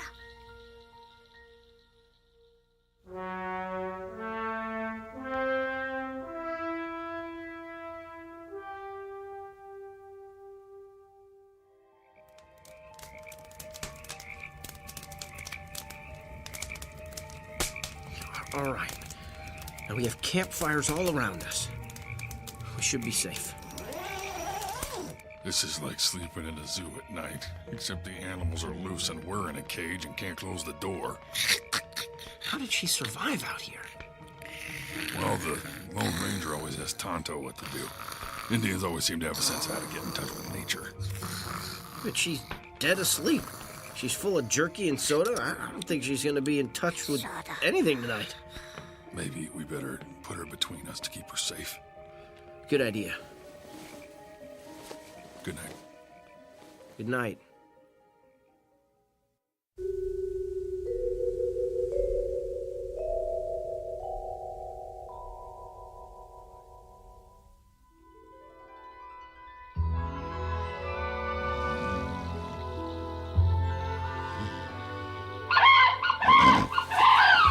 What was that? I don't know, but I heard it too. I guess we're still alive. Where's the little princess? Still under the covers. What did you put around her? Nothing. Whoa. There's something pretty big under there. Yeah. Let me grab a stick. You pull off the covers. All right, on the count of 3. 1, 2, 3. What the? Huh? Where am I? Huh. Who are you? Biwinjapiri. You're a full-size woman. Yeah, a beautiful, full-size woman. Mongo, get the camera. She grew. Yep.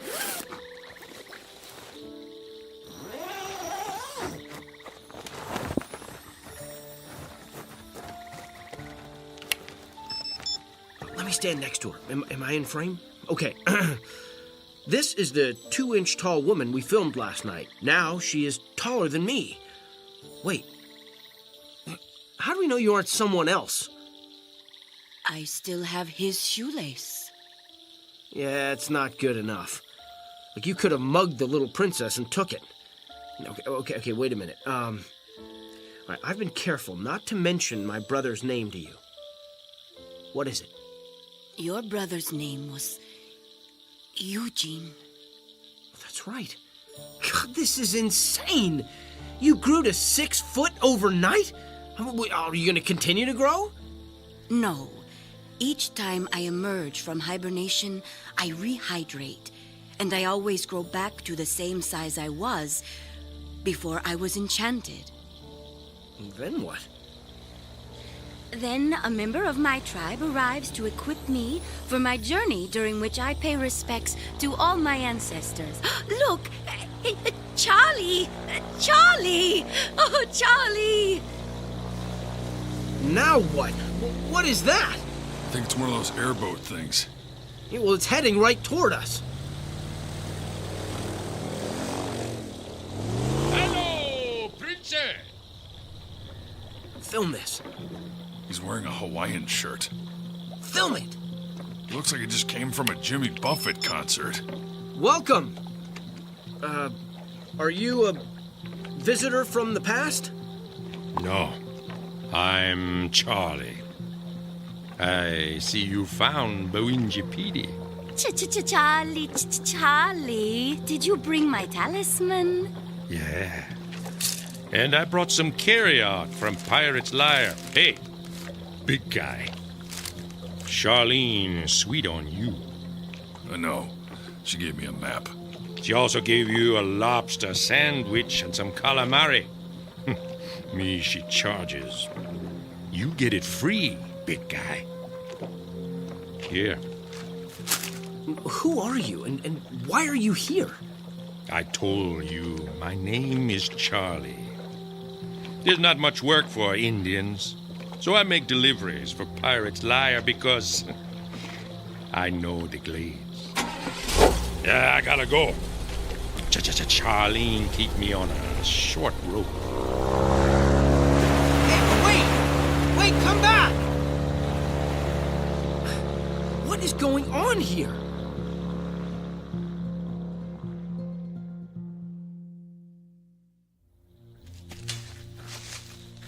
We practically kill ourselves traipsing into the middle of the Everglades to find a legendary princess. Instead, we find a 2-inch tall glutton who's stuck in a tree and then grows 6 feet overnight. Then an Indian, who delivers carry-out to the middle of nowhere in an airboat, gives her a magic talisman and then takes off without warning and strands us. I mean, this all seems mighty strange to me. 17 years ago, my brother died out here. I want some answers. Is there any more jerky left? No! Tell me how my brother died. The Everglades claimed him, just like they have claimed me. We are both part of the Everglades forever. Yeah, but my brother is dead, and you are alive. This is because the Everglades chose to give me the gift of eternal youth. But they also have taken my life. What does that mean? My tribe is gone. My parents, grandparents, brothers, sisters, husband, and friends died centuries ago. I am eternally alone, struggling each day to remain alive. Your brother, like you, sought to find me. I never asked for that or wished for that. He discovered my hiding place and learned how I could hibernate and live off my own body like a bear, but much longer. I filmed a special about bears. We roused one from hibernation and it wasn't such a good idea. Leave a sleeping dog lie. What are you saying? That my brother woke an animal? Don't move. Freeze, boss. Durak sanua puta junja.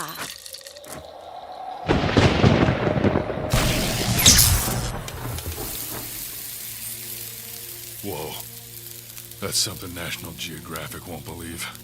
I got some great shots of that action. What was it? A snake? Look behind you. Ah! Oh. That thing is 4 feet long. How did you kill it? My magic talisman. It keeps me safe. Well, you didn't have one when we found you.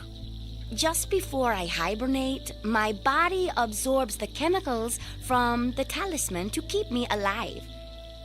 Will you help me reach my hiding place for the next 17 years? Can we film it? Yes. As long as you never reveal where I am. Deal.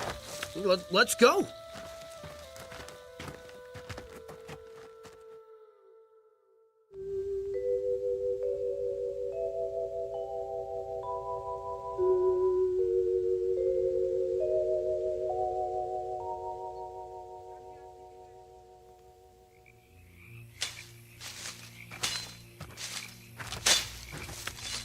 We are almost there.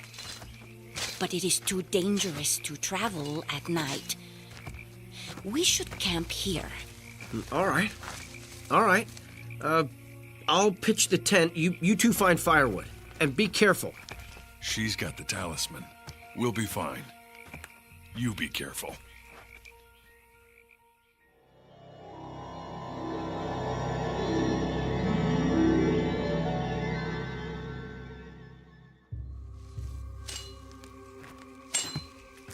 Oh, hey, there's some dead brush over there.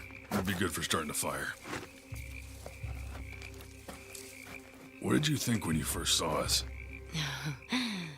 You reminded me of my husband, a tall, strong warrior. You didn't think I looked like a pack mule? No. I found you attractive. What was your husband like? His hair was like silk, but black as a crow. His body was supple, and he moved like a jaguar.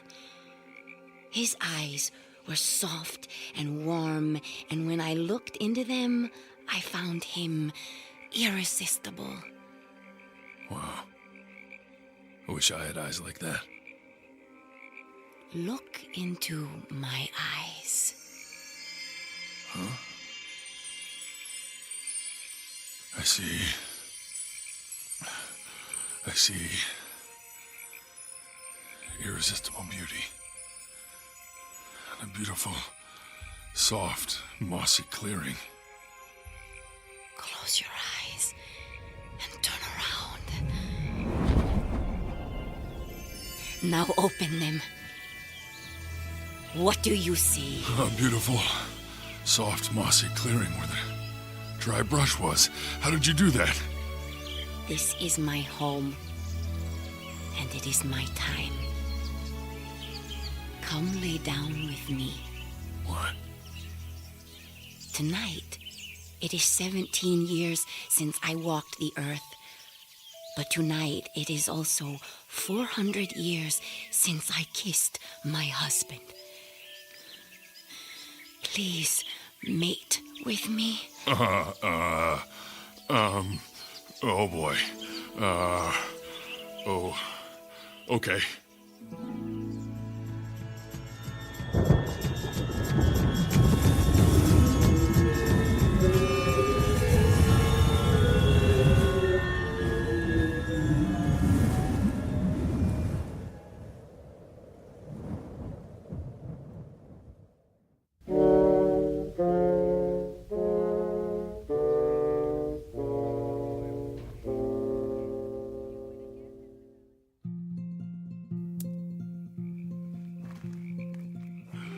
Unbelievable. Oh, that was unbelievable. Oh. Princess? Where are you, Princess? I'm over here, by the tree. What are you doing over there? You fell asleep. I didn't want to wake you. Hey, I don't know how to say this, but don't tell Richard what we did. If that is your wish, I don't want to hurt your feelings, but he just wouldn't understand. then he shall never know. Harum dara dum sumanu watum. You just hold your talisman and say a few words and that's it? Yes, relax. I just turned our bed of moss into a bed of quicksand. Our secret will be buried forever. What? What? Hey! No, hey, I'm sinking! Now you will be part of our homeland forever. You'll always be here with us. With me. No! Help! Help!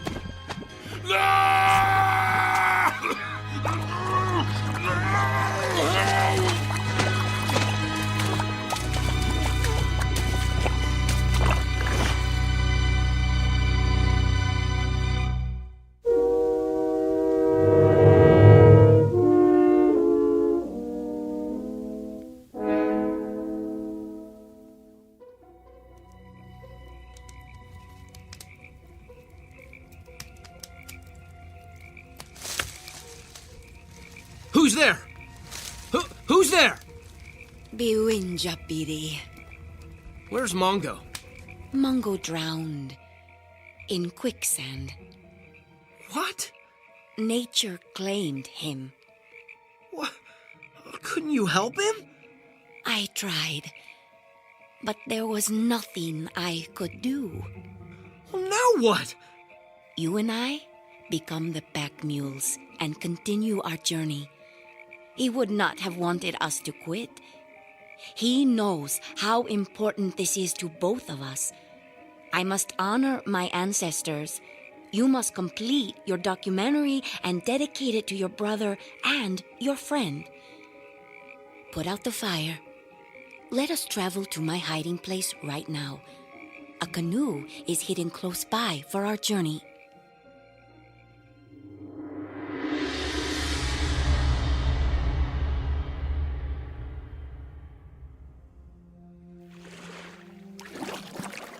Leave everything in the canoe. You will be leaving shortly.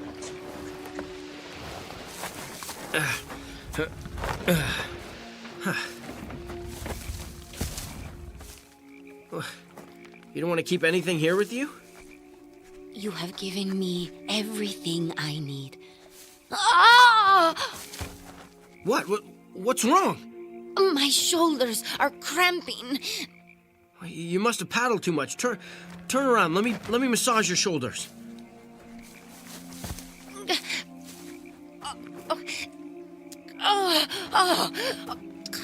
It hurts so much. I'll try to be gentle, but you got a lot of swelling. Did something bite you? Two huge welts are forming on your back. Oh no. The skin is splitting. Oh, good. Good. Oh. Your skin splitting is good? Yes. That means it won't hurt anymore soon. This happens every time I reach full size. Oh. This has happened before? Yes. I hate it, but I love it. You mean like no pain, no gain? No! Watch. This is really something.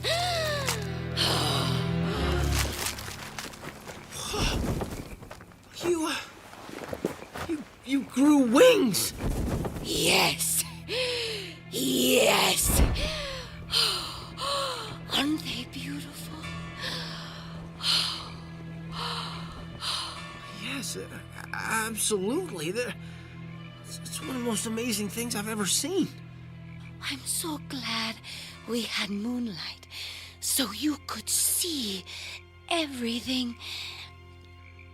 In moments, I must ascend to there. See? The crook of that ancient cypress? Yes. 17 years is a long time. What will you dream of? Meeting someone as kind and caring as you or your brother when I awake 17 years from now. Without your help, I would never have survived. Quickly, set up the camera. The moonlight is perfect. Set the camera up so the moonlight will shine on me as I ascend to the top of the tree. Imagine how beautiful it will be with the moonbeam sparkling on my gossamer wings. Yeah, it would be an incredible thing to see. We must hurry. But before I go, I must do one last thing. What? I must have a final meal. Something that will last me 17 long years. Princess, I just had a terrible thought. My blood kind of turned cold. Why? You're not gonna eat me, are you? Eat you?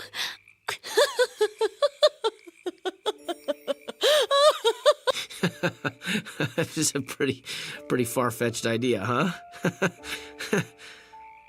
Let me put your mind at ease. No, I am not going to eat you. I feel pretty stupid now. Silly me. I just wanted some more jerky and a soda. I love soda. That I can give you. Here. Jerky and soda. It's a special treat I won't have for another 17 years. As I told you, I will survive on my talisman. Start the camera. Okay. All right, and we're rolling. Is the moonlight perfect? Yes. Look, a flock of birds is flying in front of the moon. How beautiful. That is a sign that it is time for me to go. Wow. This is awesome. Goodbye. Goodbye. I'm so sorry. I thought you were gonna eat me. Don't be silly, my love. I saved you for my children. What? Those weren't birds crossing the moon, Richard. Like a locust, I reproduce once every 17 years. And those are my hungry babies coming to eat you.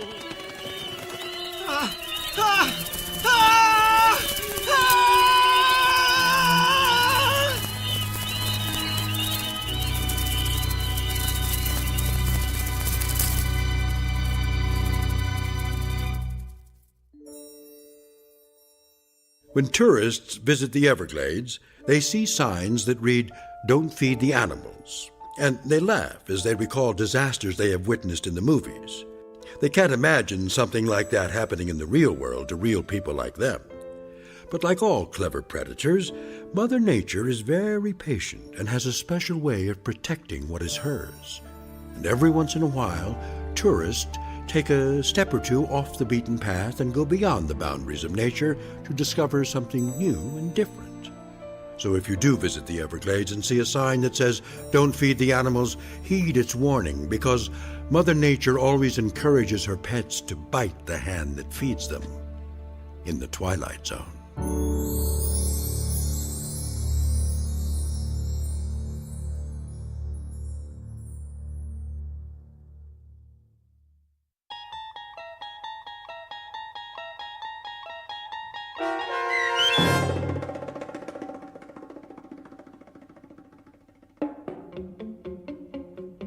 Bewinjapedi, starring Sean Astin with Stacy Keach as your narrator, was written for The Twilight Zone by Joby Cerny. Heard in the cast were Christopher Sullivan, Elizabeth Lido, Tehran Patton, Oksana Fedonishin, and Roger Mueller. The producers of The Twilight Zone wish to thank CBS Enterprises and the Rod Serling Estate for making this series possible. This copyrighted radio series is produced by Carl Amari and directed by Joby Cerny for Falcon Picture Group. Sound design, custom Foley effects, recording, and editing are done in the Cerny American Sound to Picture Theater by sound designers Bob Benson and Tim Cerny. Music for The Twilight Zone is provided by CBS and American Music Incorporated, New York. To learn more about the Twilight Zone radio dramas and to download episodes, including 3 free episodes on our homepage, visit our official website at twilightzoneradio.com. Doug James speaking.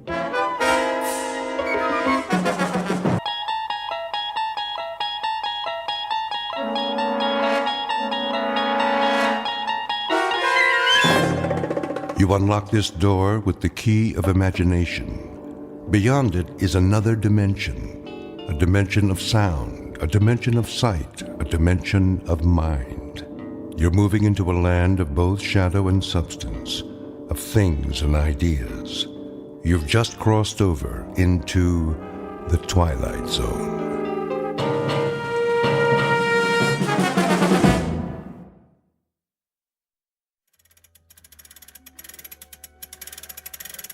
We'll have to decide on a course of action. We've got to recapture him. Look, I think the first thing to do is get a cat. He's too smart for a cat. Well, something's got to be done. Something's got to be done. After all, these creatures have access to every secret file in the country. Not to mention eavesdropping on our private lives. The thing that bothers me is, gentlemen, they multiply in another 3 generations. There will be some 12 billion talking mice, 6 times the human population of the Earth. It's no matter for fooling around. Kill or be killed, gentlemen. The problem there is how. We have reason to believe they're concentrated in Brookville. I say evacuate all humans and blow up the plant. Use the H-bomb if necessary. I'm afraid you're right, General. We must exterminate. I'll phone Strategic Air Command and alert them. SAC, please. Hello, Bell. This is Ed. Listen, fuel up a couple of big ones. No, nothing serious, but we may want to use them in the near future. Just stand by, that's all. I'll call chemical warfare, get the best information on exterminating rodents. Hello? Hello? That's funny. It's gone dead. Hello? Hello? Something is wrong here. Sounds almost as if the line had been cut. Adams, get out an alarm for that mouse.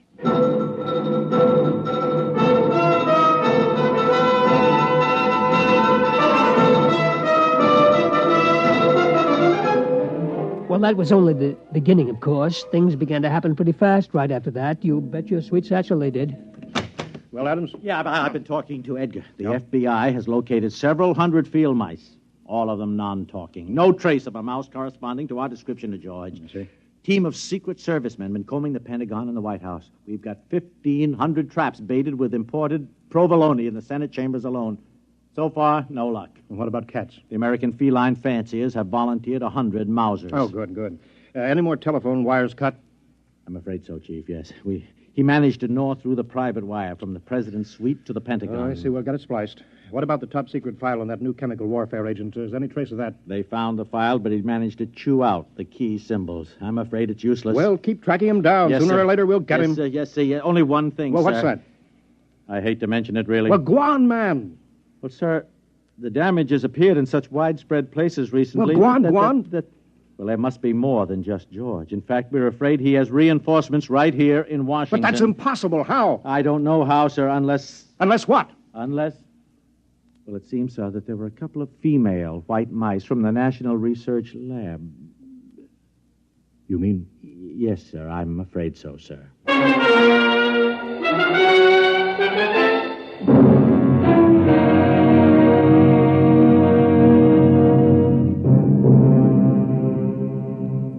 I guess maybe you know the rest. Within a couple of weeks, every cable, telephone line, power line, every telegraph line in the United States had been cut. Also the wires on every plane, tank, train, and ship. They'd also destroyed every file in the country. That was only a month ago. Well, you can guess what's happened. Most everybody has left this part of the world. In this whole atomic laboratory, I'm the only human. And I'm not so sure I'll be around much longer. Yes, sir? The only woman. Not that they need a security guard, but, well, I'm just used to being here. I wouldn't know where to go. Charlie. Why, George. George, is it you? That's right, Charlie. Well, you look awful. Where have you been? Well, I was down in Washington, Charlie, about the traps, remember? Oh, yeah. That was before all the trouble started, over 2 months ago. Well, what you been doing all this time? Well, you know, we've been pretty busy protecting ourselves, cutting the lines and stopping transportation and such. I figured it was the mice done it, yeah. Yeah, we didn't like it, but it was them or us, so we did it. Well, how come you look so terrible, though? Well, we stopped the trains and the planes, you know, so, well, I had to walk back. That's one heck of a walk for a mouse.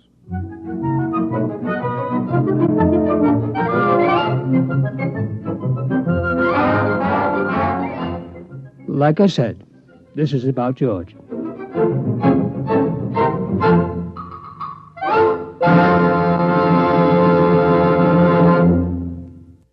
You have just heard X-1, presented by the National Broadcasting Company in cooperation with Galaxy Science Fiction Magazine. Your announcer, Fred Collins. X-1 was an NBC Radio Network production.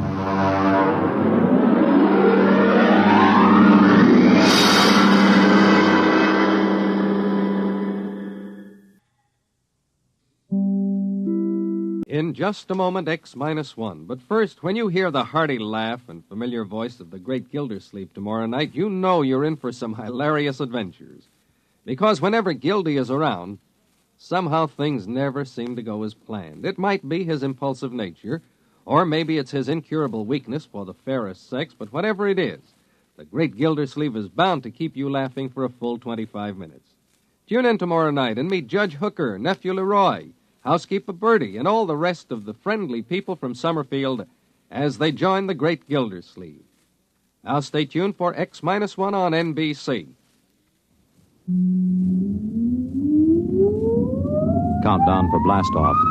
X-5, 4, 3, 2, X-1, fire.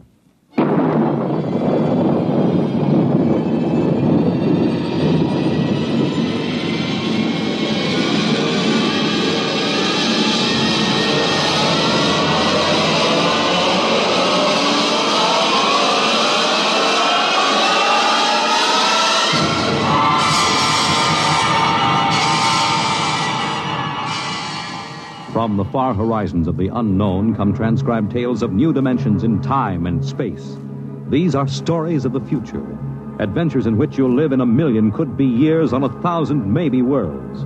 The National Broadcasting Company, in cooperation with Street and Smith, publishers of astounding science fiction, presents X-1.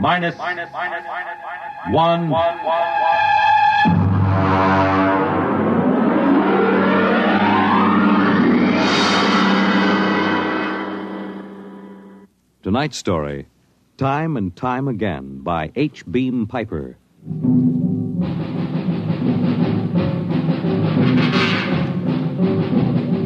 It happened during a routine skirmish in the Great War. Patrols advanced from the defense perimeter under jet cover and preceded by napalm throwers. The enemy defended in depth and mopped up with guided 98s fired from 40 miles to the rear. The blast area was 10 miles in circumference, and the medics didn't find much to pick up over 500 yards in. Come on. All right, now back it in here. Look out, it's lousy with mud. More. Now, cut left. More, hold it. Stretches. Come on, Travers, get those men out. Yes, sir. Get a move on. Line them up. Come on. Easy. You want to kill them? Okay, take it away. Left those Joes where they was. Half of them won't last till the plane comes. As long as they're alive, they'll be treated. Get those tags out, Travers. Start taking names. Yes, sir. This one must have been 1,000 yards in. Get his dog tag out. What a mess. Here. Hartley Allen, Captain G5 Chem Research, AN 73D. Number SO 23869-403-J. Hartley? Allen Hartley. Oh. That must be the Hartley that wrote Children of the Mist and Conquer's Road. Never heard of him. Major, I think maybe he's partly conscious. Had I better give him another shot? Go ahead, Sergeant. There isn't much else we can do for him. It's a rotten shame. Yeah, ain't it always? Okay, Captain, let me have that arm. There.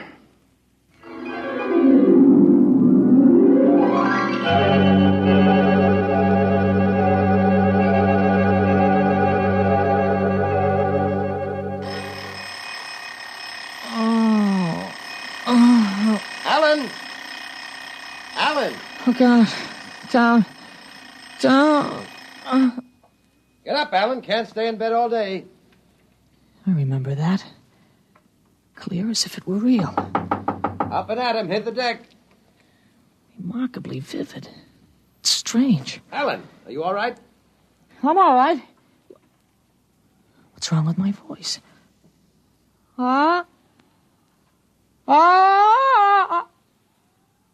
It's too high. What are you doing? Practicing singing? My voice has changed. Is that all? You're growing up. Happy birthday.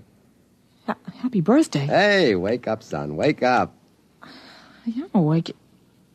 It's impossible. I am awake. Well, the way you slept through that alarm, I'd say it was impossible. Come on, out of bed.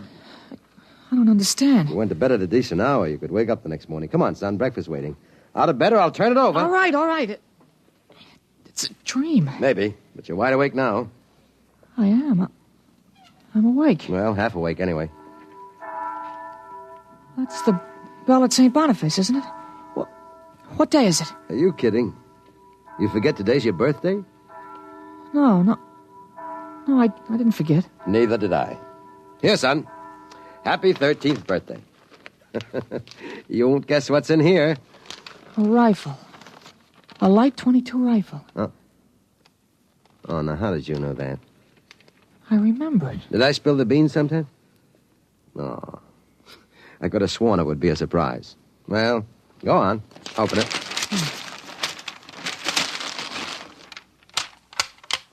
You like it? Yeah. Yeah, it's perfect, Dad. We'll have to lay down rules about using it, and I'll have to teach you how to operate it. I don't believe in letting a boy handle a gun till he really knows how. If I let you play with that thing before I teach you about guns, you'd blow your head off. I suppose so. I'll be shaving, Alan. Come down to breakfast when you're ready. Well, it's a big day today. You're almost a man. Almost. You're still groggy. Snap out of it, Alan. I will. There's a dream in it somewhere, but I'm not sure which. What? Never mind, Dad. I'll be right down for breakfast.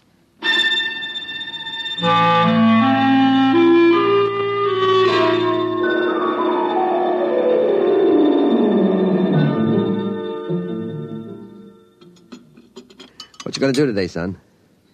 I want to do some reading this morning, I guess. That's always a good thing to do. After breakfast, suppose you take a walk down to the station and get me a Times. Didn't it come? What, the Times? Well, they don't deliver. Be a good idea, though. Maybe I'll talk to Sam Ashburn about it.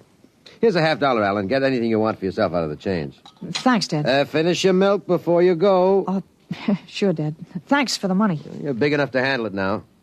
Hurry back. I'd like to finish the crossword puzzle before lunch.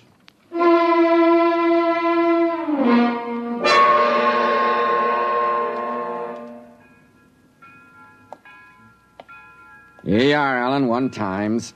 Tell your father the puzzle's a stinker this week. Yeah, thanks, Mr. Ashburn. Look out for the trucks when you cross the highway. I'll go across Elton's lot. It's a shortcut. Elton's? You'll have a hard time crossing there, son. There's 4 buildings on that block. I thought they burned down. I've seen them this morning, big as life. I guess that didn't happen yet. What'd you say?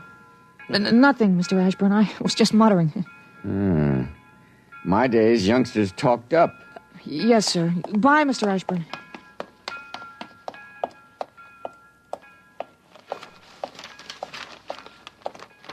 Monday, August 6th, 1945. Okinawa 1. Bombing Japan. Hey, Alan. Alan, wait up. Hey, Larry Morton. Hi, Larry. Hi, Al. You going to Sunday school? No, I have some things I want to do at home. Oh, get him. Fancy pants talk. Things I want to do at home. Oh, go chase yourself around the block. Go jump in a garbage can. Go take a flying jet to the moon. Hey, that's a new one. Flying jet to the moon. You thought up a new one, Al. Yeah. I wish I could stay home from Sunday school when I wanted to. How about us going swimming at the canoe club after? Oh, I wish I could. I gotta stay home. We're expecting company. A couple of aunts of mine. Dad wants me to stay home when they come. Aunts are a pain. Nothing I can do. You see the football movie at the Grand? Boy, what a team. Notre Dame. I thought you'd like Cornell. Cornell? Huh. They couldn't beat Vassar. Well, you're gonna go to Cornell, aren't you? Me, Cornell? Fat chance. I'll bet you do. I wouldn't take your money. Well, I know you wouldn't, but you'll go to Cornell, all right.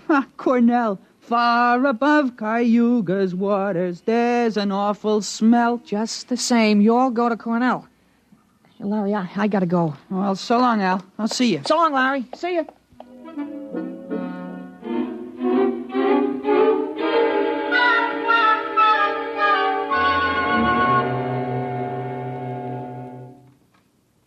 I'm stuck in this corner. 7-letter word that makes in proportion. Titrate.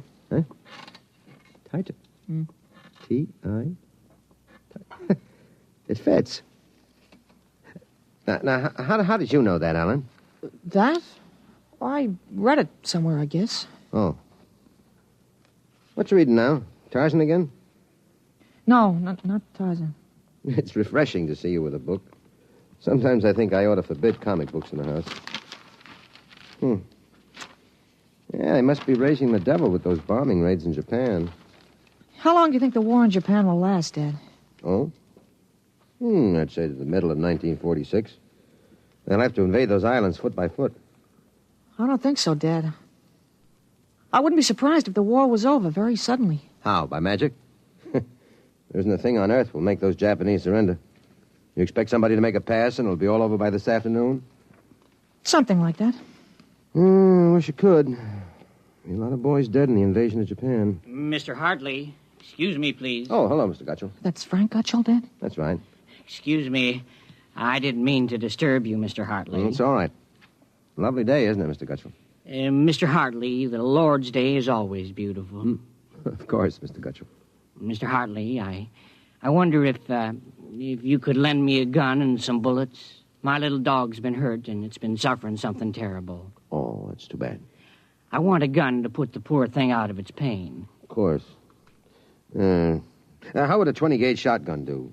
You wouldn't want anything heavy. I was hoping you'd let me have a little gun. Maybe, so big. Pistol? So I could put it in my pocket.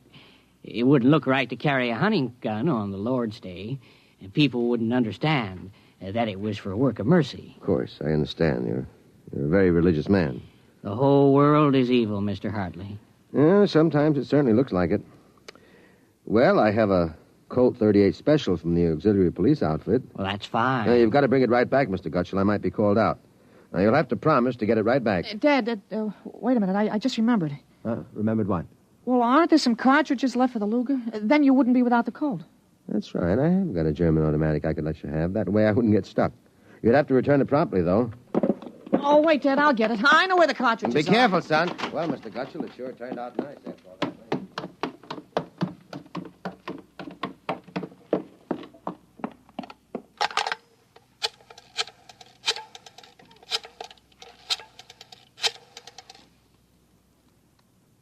Hello, police headquarters. This is Blake Hartley. Frank Gutchell, who lives on Campbell Street, has just borrowed a gun from me, ostensibly to shoot a dog. What? No, he has no dog. He intends shooting his wife. Now, listen, he'll walk home. If you hurry, you can get a man there on time. What? No, but I wish you'd get my pistol back to me. It's from the First World War. All right, then you'll take care of it. Goodbye.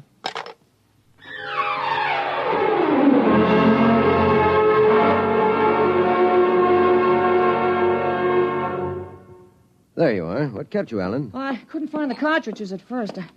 I'll show Mr. Gutchell how it works. It's all loaded, ready to shoot.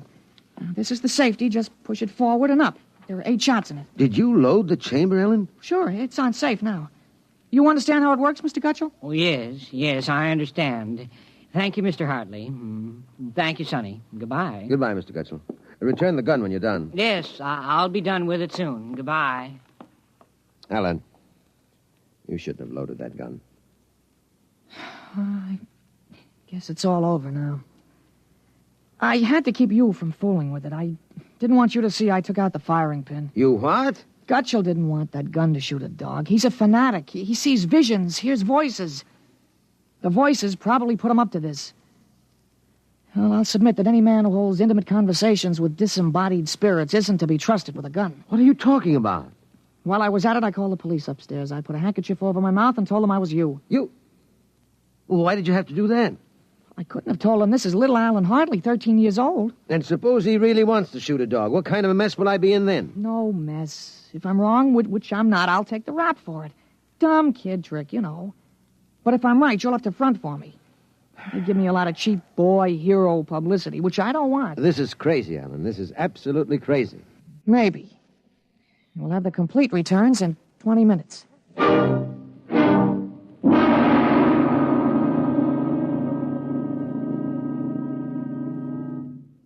Mr. Hartley? Mr. Blake Hartley? That's right. I'm Detective Sergeant Koborski from Homicide. Here's your Luger. Thank you.